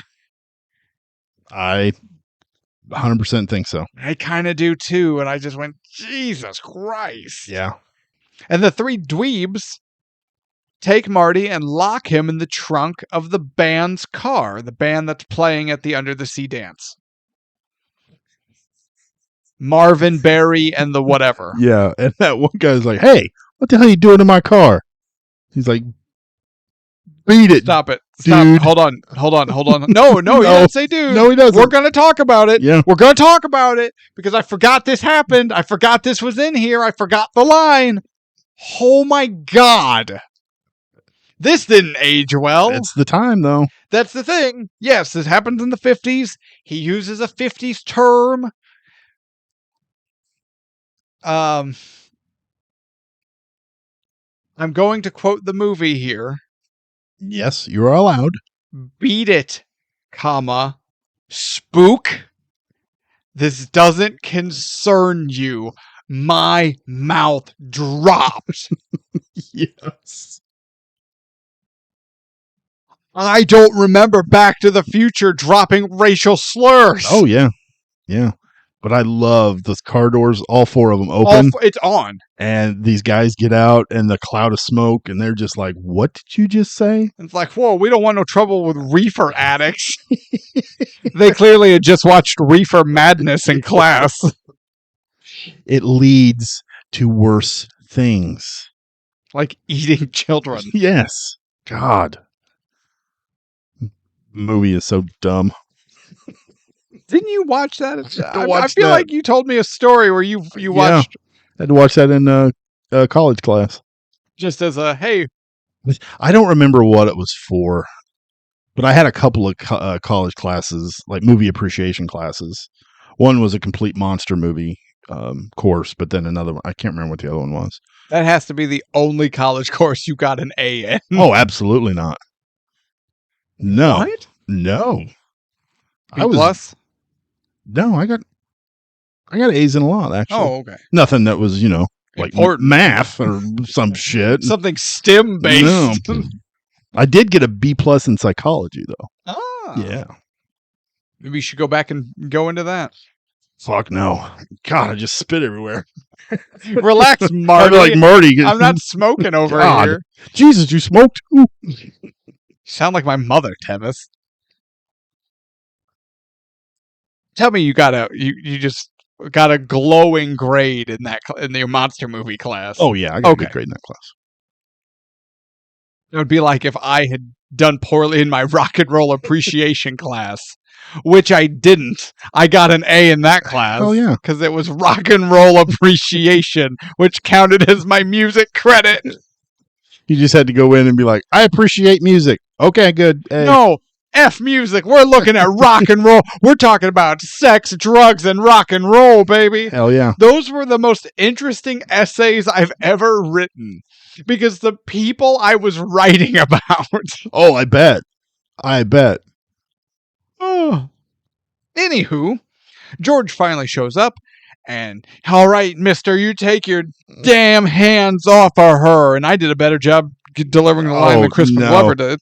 The way he delivers that, and then Biff comes up out of the bundle of dress and just gives him that look, and he's like, oh, he's like, God, no, I felt that. Yeah. And then Biff gets him in that arm bar. But there's a moment here that I remember her saying, because, she raises her head and she sees this George, and she's like, George, help me. And he pushes her back down. Biff pushes her back down, and her head hits the car door. Yeah. You can hear it. But it's really, really quiet. You can hear her whimpering, and she's like quietly saying, please, George, help me. I'm like, holy shit. Yeah, like, this is dark. She's legit in tears and pleading. Because she's actively being assaulted. Yeah, but I've never watched it and caught that little bitty whimper of her before until this rewatch. Yeah. Because I had the subtitles on. See, you catch a lot with subtitles. Yeah. And when that happened, it came up. I'm like, oh, she said, and I kind of turned the volume up. Like, oh, God. She says that, and the way she delivers it, I'm like, this is kind of dark. So Biff's got his arm locked, and Lorraine, just let him go, Biff. You're going to break his arm. Let him go. Yeah, because he tries to hit him in the stomach, like him and Marty had talked about. And George finds he gets his Rick Moranis moment, where he summons all of his nerd rage. And you just see his hand ball into a fist. Yeah, that's because Biff pushes her down, and basically he's like, no, you're not going to do this. And the fist and the look on his face, he's like, motherfucker, it's on. Oh, damn it. I just slipped my mind, and now, it's full Little Shop of Horrors. Oh, when he Rick Moranis and his nerd rage takes out the dentist. Yeah. Yeah. No, the plant. The plant? At the end. Oh, okay. When all is lost and he summons all of his nerd rage. Okay. It's been a long time since I watched that. There you go, Little Shop of Horrors. I have to watch that again.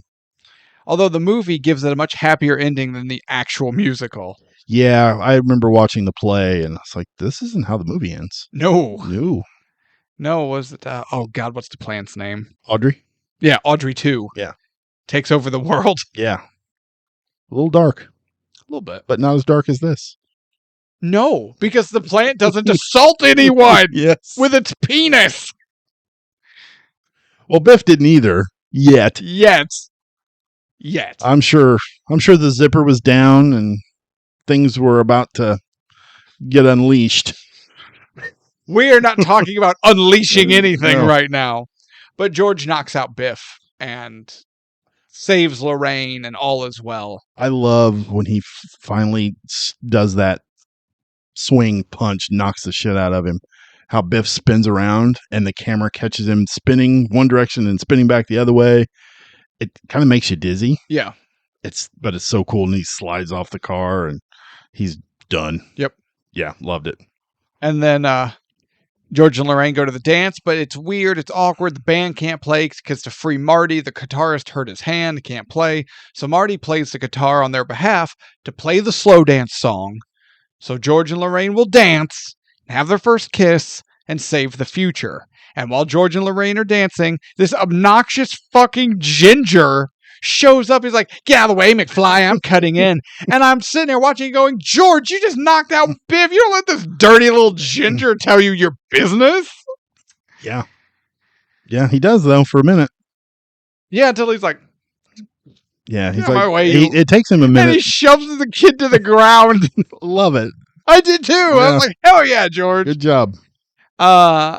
So then they kiss, all is restored, and then Marty gets to perform on stage and is a giant dweeb. The way when George and Lorraine kiss, and because we got the picture on the guitar, and you can see both the brother and the sister are gone, and Marty is just completely starting to disappear. But once they kiss, the picture all comes back. The brother and the sister show back up. But the way Marty snaps back to life and goes from all crouched over to he's upright and then he stands up. The way it's super quick. Oh my God, it's so funny. I love it. But Can we talk about Johnny Be Good? I like this until he goes full dweeb. He goes full dweeb. Yeah. Now, what do you think Michael J. Fox actually sounds like singing? I don't know. This really didn't bother me though. No, but it's not even close to anything that might sort of sound like Michael J. No, I don't Fox. think so either. But no, it's cool. It's cool up to a point. Because I like the song. I did too. And apparently Marvin Berry liked it too. Hey, Chuck, you know that new sound you looking for? And everybody likes Chuck Berry, except for what he did in the ladies' restroom of his restaurant. I don't know about that. He installed cameras. Oh, did he really? He had a bathroom fetish. Oh, God. I say that. It's possible I'm conflating and it was someone else, but I think it was Chuck Berry who may or may not have had cameras in the ladies' restroom of his restaurant. He's looking it up to make sure. Was it Chuck Berry? Yes, he claimed he had the camera installed to catch a worker who was suspected of shoplifting. Doesn't matter. You can't do that. You can't put a camera in a ladies' restroom. I worked as loss prevention for different companies, and I've had people go into the restroom to steal. Not one time was I like, you know what would work? If I just put a camera in the bathroom. You know why I didn't do that? Because one, it's wrong. For two, it's wrong. And for three, yeah, it's wrong. Nobody wants to review that footage. No. Except Chuck Berry. God. Yeah, but Chuck, it's not near the door or anything. It's in the bathroom stall. Yeah. It's in the toilet stall. Yeah. Why is it in the toilet stall? It's in the toilet. Like, what are you doing? Chuck, this angle is terrible. No, it's just right. God. Chuck Berry, what the fuck? See, we talk about we expose everyone's issues. Chuck Berry was a dirty, filthy, disgusting pervert. Okay, so let's expose something else. I want to expose something about Robert Zemeckis. Is he a dirty, filthy, disgusting pervert? No, hear me out. Okay. Hear me out. So in this movie, Robert Zemeckis directed. Yes. Marty invents rock and roll. Right. In Forrest Gump, Robert Zemeckis directed. Forrest Gump invents everything. Yes. What is Robert Zemeckis' fascination with having white guys invent everything? I think you're reaching. No. Yes. Forrest Gump just gave Elvis his dance. He gave Elvis his dance. He invented the happy face thing. Which was already going to be invented by a white guy. Yeah, but what was the other thing Forrest Gump did? Damn it. Bubba Gump Shrimp? Well, no, it's something that he invented that... Oh, God, I can't remember. Anyway. There was like a whole slew of shit that Forrest Gump did that other people really did, but Forrest Gump's the one that fell into it. Yeah. I cannot remember. But no, Robert Zemeckis has the thing where he wants his characters to invent everything. Now the fact you're adding race to it. I didn't mean like race thing. But yeah, why does Robert Zemeckis' characters always seem to be at the forefront of some great invention that they're somehow in part of? Yeah. I don't know, but it's fun. Yeah. Forrest Gump is fun. I've tried watching it recently. I can't. I think I've watched it way too many times, honestly. I have really bad news for you. What? Oh, I know it's in there. And I'll be happy to revisit it. But just to sit down and watch it as pure enjoyment, I can't do it anymore. There was a time I watched that movie so many times. Sure. And Jenny is a bitch. Duh. Everyone knows and that. I hate her. Everyone knows Ginny is the antagonist of Forrest Gump. Absolutely. She is the worst. Worst human ever. Yeah. We're not talking about Forrest Gump, though. No. So, Marty invents rock and roll poorly. But now it's time to go. So he and Doc meet up, and Marty is trying to slip Doc a note warning him about how he dies in 1985. And, Doc's like, no man should have that much control over his own destiny. I don't want it. Blah, blah, blah. Then lightning strikes a tree that unplugs the cable. So Doc's got to climb up and they kind of get the cable replugged, and Marty guns it, and boom, lightning strikes. And Marty drives into the porn theater of 1985. Yes, he does. This whole final scene is so damn cool. They build so much tension from the cable getting unplugged up at the top, Doc having to go up there, to Marty racing back to the starting point, and the car dies. Yep, car won't start. And then Doc finally gets to where he could plug it in, but it's too short. So he yanks on it, and then the other part comes unplugged, and he's just like, another facial expression. He's like, oh! Yeah. Just a lot of, oh! But then the car finally starts, and Doc has to wrap the thing around the clock and slide down and try to wrestle it out of the tree. And you're like, is he gonna? We all know he's gonna make it. Yeah. But every time I watch it, I'm like, this is fucking good. So damn good. And the music, Back to the Future music is pretty fucking great. Yeah, it is. Alan Silvestri kills it. I mean, it's no Randy Newman, but I mean, fuck Randy Newman. God. Why'd you sing it? Because I did better job than Randy fucking Newman. Terrible. I don't understand how he has a career.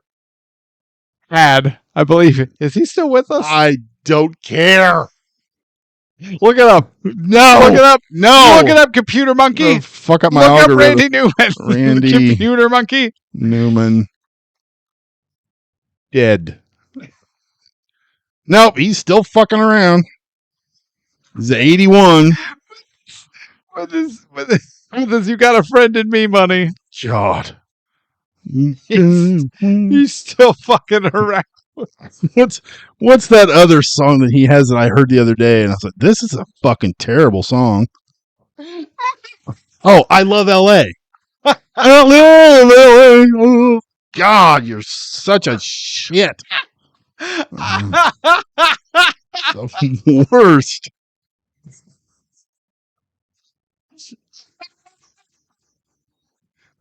Every time I think of Randy Newman, I think of that Family Guy skit, the section where he's like, he just sees things going on and sings about them.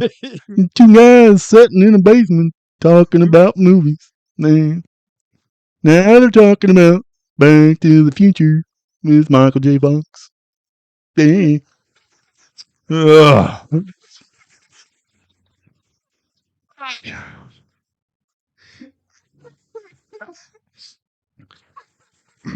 Punch. He's got a punchable face too. Don't even tell me that's not a punchable face. He's just a little old man. Looks like he was in Up. Fucking.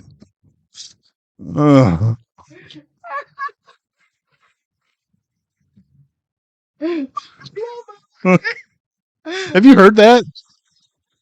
It's so awful.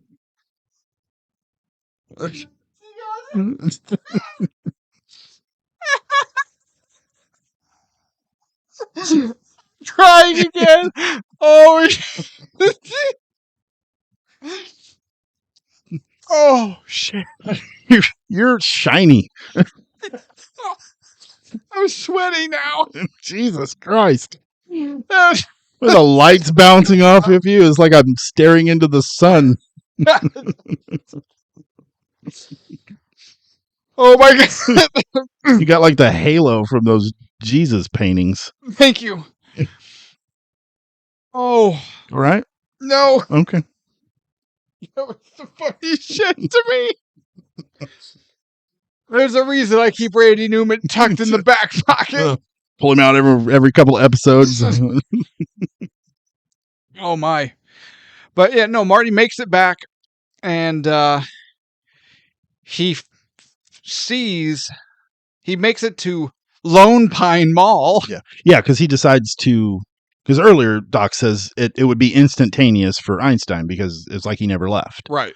But Doc didn't want to hear about how he dies. Doesn't want to know too much about his own future. So Marty's like, I wish I had more time. He's like, what am I doing? I got a time machine. So he goes back 10 minutes early. So he still remembers everything. So that's when he shows up to the Lone Pine Mall. But the car died, so he had to run. So he still gets there too late to warn Doc. Yes. And he watches the events go down, and he watches himself get in the time machine and escape. And we see the terrorists driving to like a bus stop or a newspaper stand or something. Yeah, and crash and die. Yeah, that always kind of bothered me. It's not like their van exploded or anything. No, it should have. I think it should have. Just, although it would make no sense for their van to explode, but well, you have the missile launcher in the back he was chasing them down with. That's true. But Marty runs over to Doc. Come to find out Doc is alive because he put on a bulletproof vest. Yes, he is. And he's like, how did you, because he'd ripped the letter up in the past. And apparently he taped it all together. He had 30 years to do it. Yeah, I mean. he had time.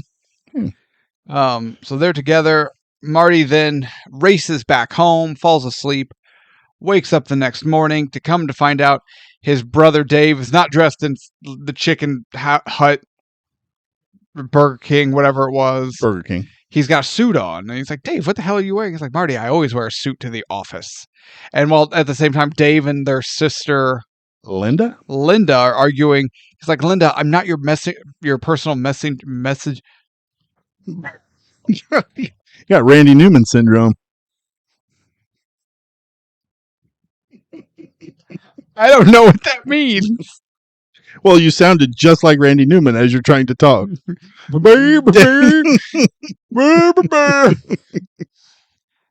But Linda's getting all kinds of calls and all kinds of messages from all kinds of guys. She's wildly popular now. Yeah. She's like, is it Craig or Greg? She learned the power of vagina. The power of whoring. Yes! The strength of whoring. Super whores. You call yourself whores?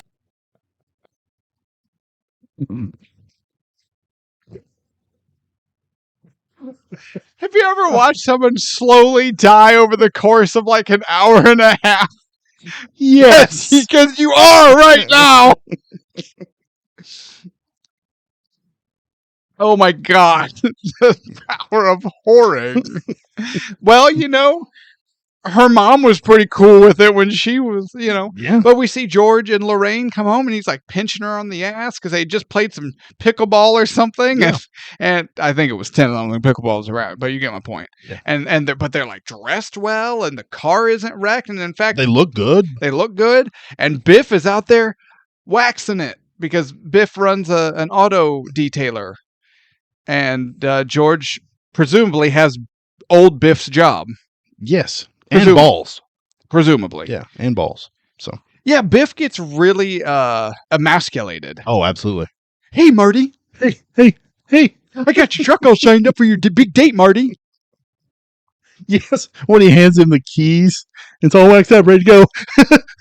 He gets his hands on his hip really high. It's perfect. Oh, no, it's great. I love it. But it's just. Marty's got the 4x4 he always dreamed of. And he and Jennifer are about to go have sex by the lake. Yes, they know. Because they're interrupted. The power of whoring! Wait, they get clock blocked. Yes, they do. They get dock blocked.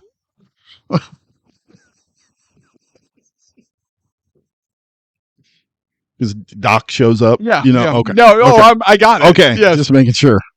God, it's like I'm talking to Sarah right now. Zing. Sarah, you can't escape it. Can't escape it. What was it? You have to be way more specific than that. Miguel is playing the guitar.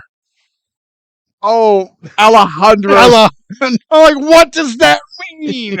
She thought that was the funniest shit. I still don't know why. I don't know what it was.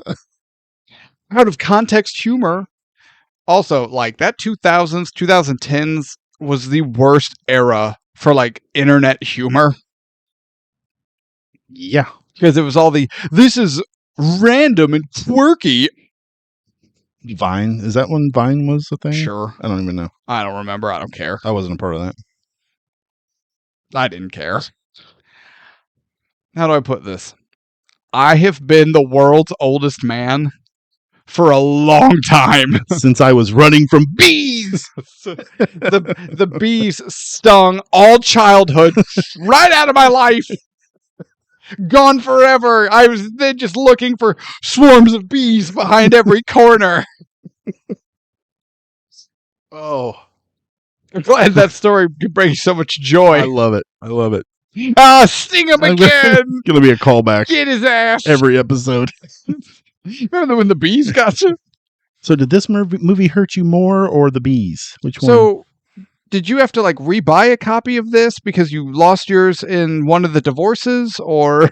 Oh, of Back to the Future? Yeah. I don't know. Okay. I think it was one of those things where I've had it in every single format it's ever been released. And you just keep losing them And in I divorces. just keep losing them in divorces. Jennifer Connelly. You want a copy of Back to the Future?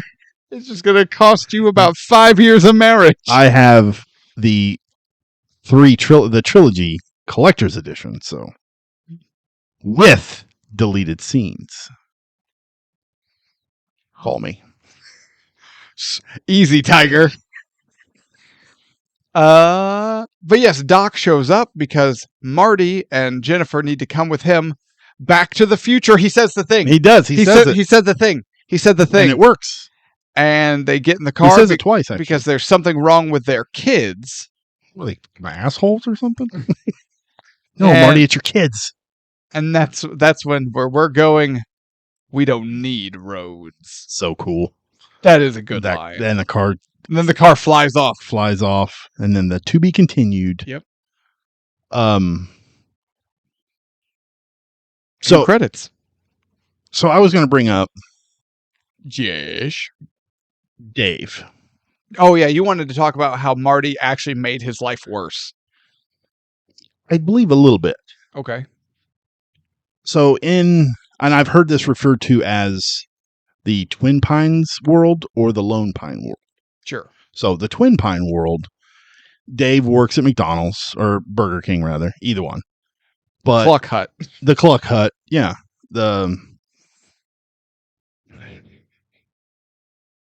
But he seems to be genuinely happy. Like he's talking with his dad, he's hanging out with his dad, he's joking around with his dad, he's just having a good time. He seems to be legitimately happy. In the Lone Pine world, he's got a suit on, he's kind of uppity. He gets a little pissed off when Marty says something about the cars being wrecked, and he's like, "Oh, what? When the hell did this happen? Why am I the last one to know about these things?" He's getting real aggressive. I'm like, one, it's not your car. Like, settle down, buddy. But he seems like he lost that fun-loving part of him. You mean he grew up? You can be an adult and still be fun-loving. Maybe he's just having a bad morning. I don't know. You're never fun-loving. I am always fun-loving unless you put on Randy Newman. But it's almost like this movie's telling us, in order for you to be better off, you have to have this type of job or you have to make this amount of money. But same way with the sister too. Like she wasn't, I don't think she was even happy back in the Twin Pine world, but the only way she's happy now is from whoring. Because of whoring. The power of whoring. The gateway to happiness. Yeah. Whoring. The gateway to happiness. Vagina. So, yeah, I don't know.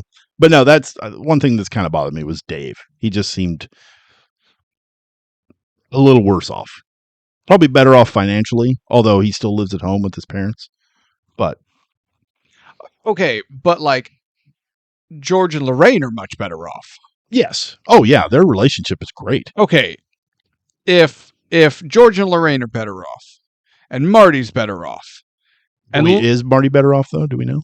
We don't know. he gets to, well, before Doc intervenes again, he was going to go have sex with his attractive girlfriend all weekend at the lake and his new truck. That's true. And he doesn't live in a trailer. That's true, too. So I'm going to say yes. Okay.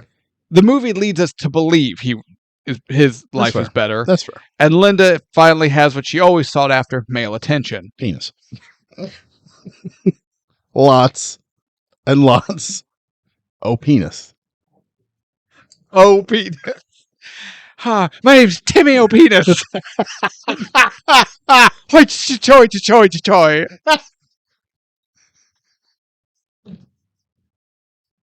I'm sorry, I didn't hear that. Come again?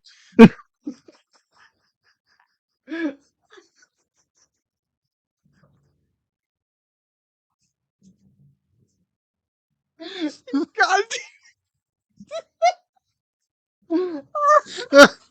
Oh, my eyes hurt. Oh. You mean Timmy O'Penis?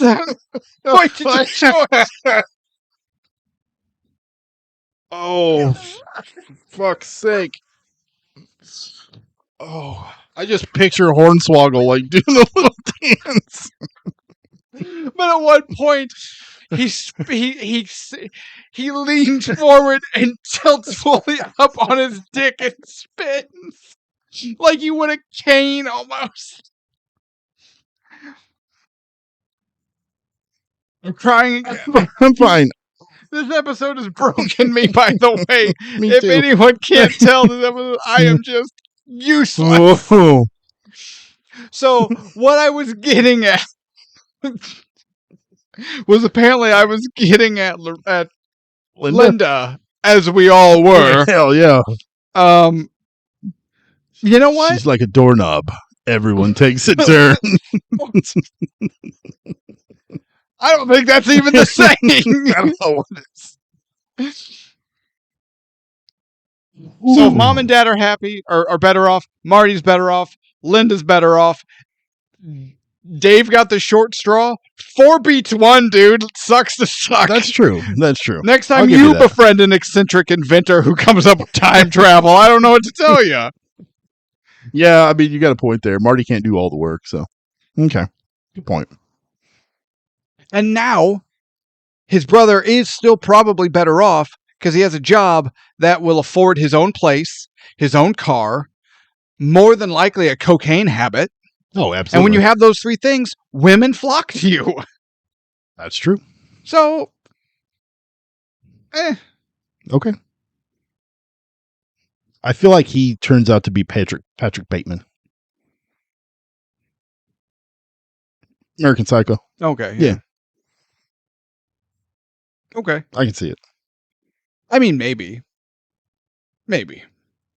Are we there? We're there. All right. Holy God. Back to the Future ratings time. Let's do this. IMDb gives Back to the Future an 8.5, while also What? Wait, giving it. IMDb did something over 7? Yeah. Holy hell. It also Okay. has a ranking in the top 250. Would you like to guess what that number is? You're pretty good at this, actually. When we've done it in the past, you're always really close. Back to the Future's in the top 250. Yep. Man, I wouldn't even have a clue, but I'm going to say Go with your heart. 22. On a scale of 1 to 250, Mhm. you guessed 22. Yeah. With Back to the Future coming in at number 30. Really? Yes! Damn. 8 Spots off. That is really close. I'm so mad. I almost said 25. Well, you'd have been slightly closer. Okay, let's go back. Let me type in. We have to go back to the past. It doesn't quite work as well. Doesn't ring quite right. No. So 8.5 with number 30 in the top spot, and a Rotten Tomatoes score of 93% for a grand total of 178. Dang, is that our top? No, Return of the King. Oh, what was it? Still it's 180 something. 180. What was that one? What was Back to the Future? 178. Oh, it was 170. It's in our top 10. Yeah. For I didn't look up what. It's 184. Lord. So it was 6 points shy. Damn it, IMDb. If IMDb had gone just a little higher. Okay. That's pretty good though. Reviews. Oh, you got the Eeps. I do. Okay. Empire. I'm sorry, Dick. Whoring. We want to take a moment to shout out our sponsor, Whoring. Empire, an almost perfectly wrought slice of old-fashioned escapist fantasy. 5 out of 5 stars. Damn. Okay. Ebert. Maybe it's time to wonder if Spielberg is emulating the great studio chiefs of the past who specialized in matching the right director with the right project. This time, the match works with charm, brains, and a lot of laughter. 3.5 stars. Okay. The Eebs. Coming in with a 3.5. Coming out with it. I'm not mad at that. So really, we're pretty much there. Oh no, we have awards. Do you have awards? I do. I have the Morpheus Award for Best Dressed. Okay. It's Morty. I love his outfit with the puffy jacket and the jean. Oh no, he looks cool. He's got that. It's gonna make a comeback. Probably already has, and then it's in a couple more years it's gonna make another comeback. But no, he looks really cool. Well, the Maximus Award for Best Line, where we're going, we don't need roads. That's a good one. There it is. Yeah, I had a problem with the line one because there's so many of the things that Biff says that I just fucking love. Yeah, but those are good lines. They're not a Maximus line. That's true. That is true. But one of the things that I like, you know what? I'll hold on to that. What's the best part of this movie for you? Do you have any other words? Honestly, not really. Okay, I didn't either. I only had the one. I'm just looking at no, not really. So for me, my favorite part is Doc is showing Marty the crude model because it's not to scale or painted yet, but it's like this meticulously crafted model, which I was like, as someone who does tabletop gaming, I felt that in my core. But the car winds up, hits the electricity, catches fire, speeds off the table, and then goes right into the trash can of oily rags and catches fire. Jeez. And then it's just Christopher Lloyd's face of, ah! It's so good. I'm telling you, man, that this is a great facial expression movie. Ah!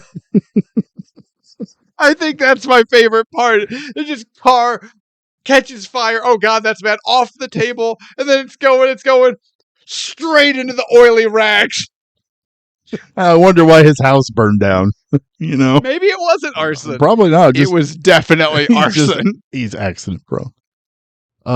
He also doesn't care about the law. That is true. What we don't see is Doc walking around with a Walkman listening to the Ghetto Boys. Damn, it feels good to be a gangster. The best part of this movie for me is that clock tower ending. Oh, yeah. It's so good with the music and the tension and the action. No, it's every time I watch it, I'm still glued to the screen, even though I've watched this I don't know how many times. Worst part. The whole Libyan thing. Oh, sure. I don't know. I kind of get it, but I don't know. It's the weakest part of it for me. Okay. What about for you? Anything that has Crispin Glover in it. I knew that was coming. I hate him. I hate his acting, if that's what you can call it. I hate his character. I hate all of it. He ruins everything he's a part of. Hate it. I want to change my best part. Yes. Crispin Glover. And every No, I'm not changing. The clock tower ending is my favorite part. You know why it's so good? Because it doesn't have Crispin Glover. Glover's not involved. Hey, Doc, what are you doing? Fucking God damn it. What prop would you want for this studio? This was my hardest part. Actually, this was my hardest part. Thanks to our sponsor. Horrid.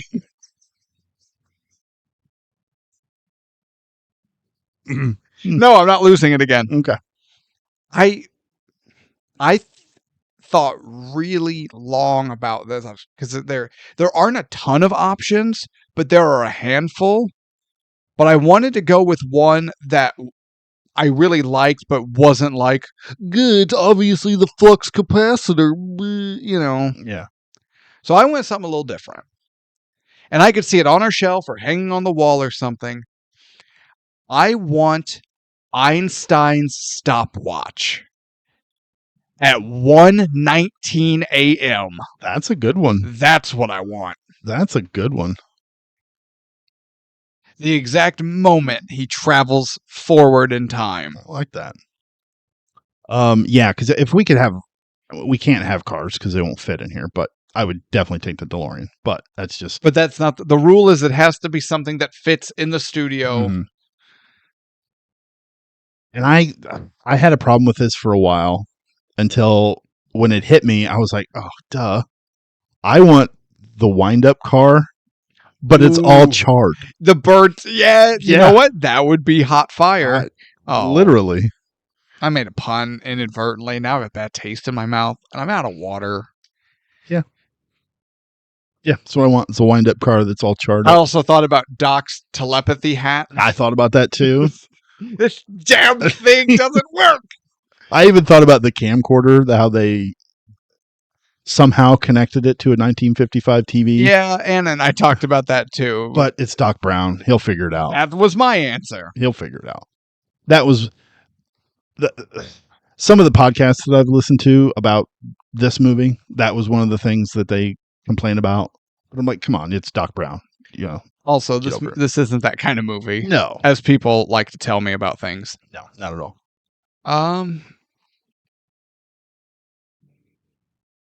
You know, as far as other props though, I mean, if we wanted to sit here and think about it, we could come up with some more. But no, for me, the skateboard. I like the charred car.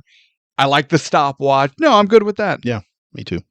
I want the flux. The skateboard that he makes. Because he invented the skateboard too. Yeah, that's true. He did invent. Yes, he did. Yes, he did. Okay. Well then, Tevis, we'll let you go first. What are your final thoughts about 1985's Back to the Future? Okay. This is one of those movies that after some of the things that I researched about it, like it shouldn't have worked because the shitty way they were going to travel back in time with a refrigerator, they had an actor that they really didn't want. It didn't really work for the story. They filmed like half the damn movie and then they finally got the guy and they redid everything. And this is a weird story. Like a kid is friends with this old man who makes a time machine and he has to go back and save his parents to get together. This is a weird movie. Yeah. But this movie works. Michael J. Fox fucking rules in this movie. Christopher Lloyd fucking rules in this movie. Leah Thompson rules in this movie. Crispin Glover is there. Thomas Wilson is fucking great as Biff. Oh, yeah. He gets to play like 3 different parts as the same character. Throughout the franchise? No, just this movie. He Oh, has yeah. to play Successful old Biff, young Biff, sad sack old Biff. absolutely, and he's great at all 3. I was kind of worried about maybe the visuals wouldn't hold up, but they're still really good. The music is fucking phenomenal. Every time that Back to the Future music, just a little jingle thing that they have with, oh my God, so good. No, this movie is fucking great. It's definitely worth the ticket price. Crispin Glover is fucking there. good. He's fucking there. And I wish he wasn't. This movie does a thing, and I was going to talk about this. It does a thing. I was going to talk about this earlier, but I wanted to save it for this. It doesn't explain itself. Mm-hmm. It doesn't explain. We don't need the backstory of how Marty and Doc become friends. We don't need to know why they're friends. We don't get. There's lines that are said, like Biff says in the cafeteria when him and Marty are getting into it. He says, "Make like a tree and get out of here." And that's it. We don't ever get an explanation of what he says is wrong. Because when I was a kid watching it and he said that, I'm like, I don't understand that at all. But it still worked. Mm-hmm. Because once you learn what it's actually supposed to mean, he sounds like a fucking idiot. No. But the movie doesn't tell us that he sounds like an idiot. The movie trusts us to get it. And I love when movies do that. We don't need to be spoon-fed every single thing. The writer of this movie, Bob Gale and Robert Zemeckis, knew their audience would get it. And they're not wrong. All right. Worth it. I have no particular love for this movie. I have no nostalgia for this movie. As not a child of the 80s, this is, in that cluster of movies from that time period that people like Tevis endlessly rave about. If I have to hear about how I need to give the Goonies another chance one more time, I'm going to jump in front of Lorraine's dad's car. That being said, Back to the Future, I kind of like the way Empire said it. Good old-fashioned escapist fantasy. This is a true sci-fi adventure done so uniquely with its own style and voice. Michael J. Fox and Christopher Lloyd kill it. But honestly, the thing that really saves this, saves this movie, like you said, it's kind of a weird movie. And by all accounts, it shouldn't have worked. And yet, for some reason, it did. Take all the production issues aside, right? It touches on some icky things, whether it be Marty having an incest-adjacent encounter with his mom, and then the Biff in the car stuff, racial slur. It's a little It skates that in a little bit. It skates a line. But I also, for once, really liked what you just said. Robert Zemeckis and Bob Gale wrote a script that trusted their audience. It trusted their intelligence. It trusted that they're following along. And it just goes. There are no beat you over the head exposition dumps like we see modern. We talk about all the time in a lot of the more modern movies. But just in general, there's always an issue with exposition dumps. This movie doesn't do it too bad at all because a lot of stuff is said in the background. Oh, well, your father, my dad hit him with the car and it was just love from there ever after. And we just moved on. It was just mom reminiscing. But then we see how that played out. And there's a lot of stuff like that where it's just dropped organically in the script that then pays dividends later on because they're trusting that we're watching this movie and we'll make those connections without giant flashing neon arrows that ruin it. Yeah. Right? And then, of course, Robert Zemeckis is directing as well. And to me, that's what makes this movie special. Again, not being a child of this movie's time, I'm not going to say, "Oh, this is the greatest of." I'm not going to do that. I'm sorry, Tefs, I'm not going to do that. I understand. But there is something special here. There is a reason Back to the Future is considered a legitimate classic, and there's a reason it still holds up, and why audiences that grew up with it and new audiences gravitate towards this film. It truly is well done. You have fun, likable, interesting characters with a surprisingly deep and line skating story done in such a way that it is still fun and engaging, even if you are an older audience member and you recognize some of these moments and you're going, ooh, I don't know about this. Yeah. But it's never too far. But it also isn't, it never holds itself up to take you by the hand and drag you along. Writer, director, red flag.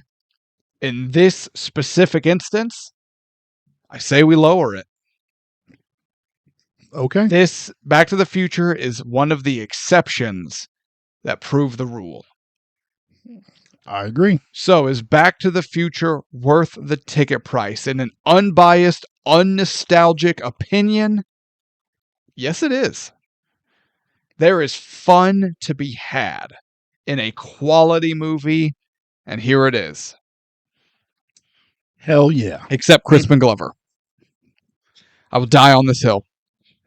So, we've talked about this before. I enjoy showing my daughter movies that I love. Yeah. And I'm very careful about what I show her. I didn't know if I should show her this just because, not that it was going to be too much for her. I just didn't know if she would maybe get bored with it. You didn't know if you'd have to beat her or something. Yeah. No, I just didn't know if it would hold her interest. Sure. It's a movie set in the 50s, but it's not. And it's about this weird thing of trying to get the parents back together. And there's not a whole lot of action or slapstick comedy or anything like that. But I had a day off. She was off. I think it was a snow day or something. But so we just hunkered down on the couch, got popcorn, and I put it on. And after it was over, she's like, that said to be continued. I said, yeah. There's more? I'm like, yeah. Like, can we watch them? I'm like, you liked it? She's like, oh yeah, this was good. And we spent that whole day, we watched all three of them.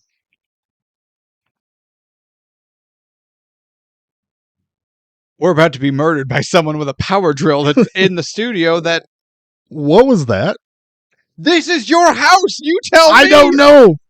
Well, I get to be the wife in this scenario. Go find out what it was. I'm going to call the cops if you get murdered. Oh, I think I know what it was. No, I know what it was. Okay. You're closest to the door. If I stay here and that murderer comes in, he's getting you first. No. I will sucker punch you in your bad rib. It's my dehumidifier. Like my mother throwing me to the bees, man. I will drop you. It's a dehumidifier. Okay. What are we talking about? Your daughter loved this movie. Yeah. And then you guys watched all three of them. Yeah, we watched all three of them. She loved every single one of them. So that was fun. Well, that's the thing. Fun is fun. Yes. And quality is quality. And it doesn't matter if it's action heavy or slapstick heavy or whatever heavy. It honestly doesn't have to be heavy with anything if it's fun and quality. I agree. And this is just that, and it's Back to the Future is just that simple. Fun. Fun. Yes. And it's well done. Well done. Crispin Glover. All right. Hat time. Is it my turn? Is it your turn? I think so. Yeah, you pulled this. You're welcome. Thank you. See if I can pull out another Crispin Glover classic. What is another movie Crispin Glover has been? The only other thing I've seen him in is one of the Friday the 13th movies. Gross. He dies. Good. So during the filming of this character dies. Oh, I'm less happy. Okay. I'm still a little happy. I don't want that one. You wait, no, what? You can't just look at what they are. I am making sure it's no, that you pull one at random. That's what I'm doing. You can't look and be like, no, not that one. No, you can't look for Die Hard 2. You have to grab a piece of paper and pull it out. I am. You're not. You're picking shit. That's Animal House. I don't want that. I tell you right now, Animal House is not in that hat. All right, I got one. It might be, but I didn't put it there. Sarah, damn it. Yeah. I know. I didn't put that in there.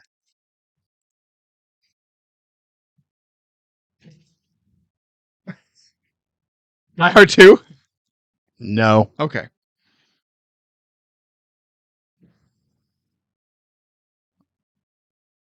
No. I don't want to do this. Do what? This movie. Fast and the Furious 2? No. Okay. My reaction would be a whole lot worse if that was what this... We've done some bad movies. It can't be that bad. It's got Rick Moranis. Honey, I Shrunk the Kids. It's got John Goodman. Wait, are we about to revisit my favorite brand of vitamins? Yes, we are. Yeah! Fuck you! We're doing the fucking Flintstones. Flintstones. Meet the Flintstones. They're a modern Stone Age family. Now. Gross. Tevis. Randy Newman levels of gross. Well, actually, probably not. Well, I love John Goodman. I do too. He is America's dad. One of St. Louis's favorite sons. And America's dad.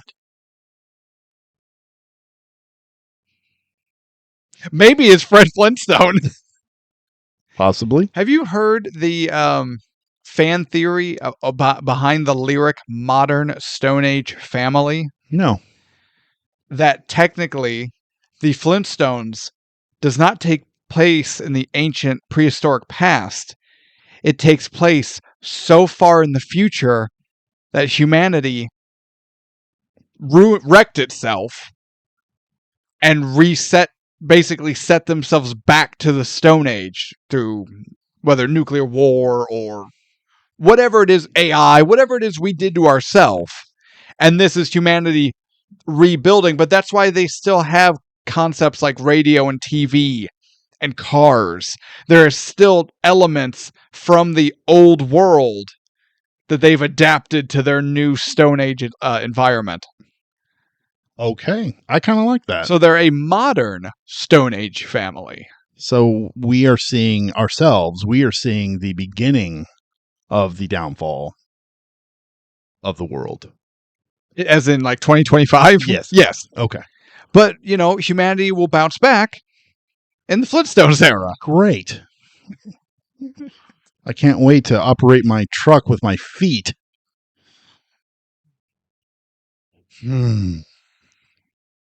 Why are you this way? Why can't you just have fun? No. You enjoyed Crispin Glover, but you're not even going to entertain the idea of the Flintstones? No, I used to watch the Flintstones all the time when I was a kid. Cartoon? Yeah. Till the Great Gazoo showed up. Green little bastard. Yeah, I didn't like that. Never did like him. Hey, Fred. Terrible. But no, I really enjoyed the Flintstones. Now, you know what's funny? the old cartoon voice of Barney Rubble is the exact same as Yogi Bear. They just talk with different inflections. Really? Hey, Fred, what's going on? Hey, boo-boo, let's go get a picnic basket. Same Holy voice, shit. different inflections. That's pretty cool. Only 2 voices I can do. Very good. Thank you. You sound great. It's the same voice. I never noticed that before, but yeah, you're right. Let's go murder Ranger Rick. I would rather hear either one of those two characters sing a song than Randy Newman.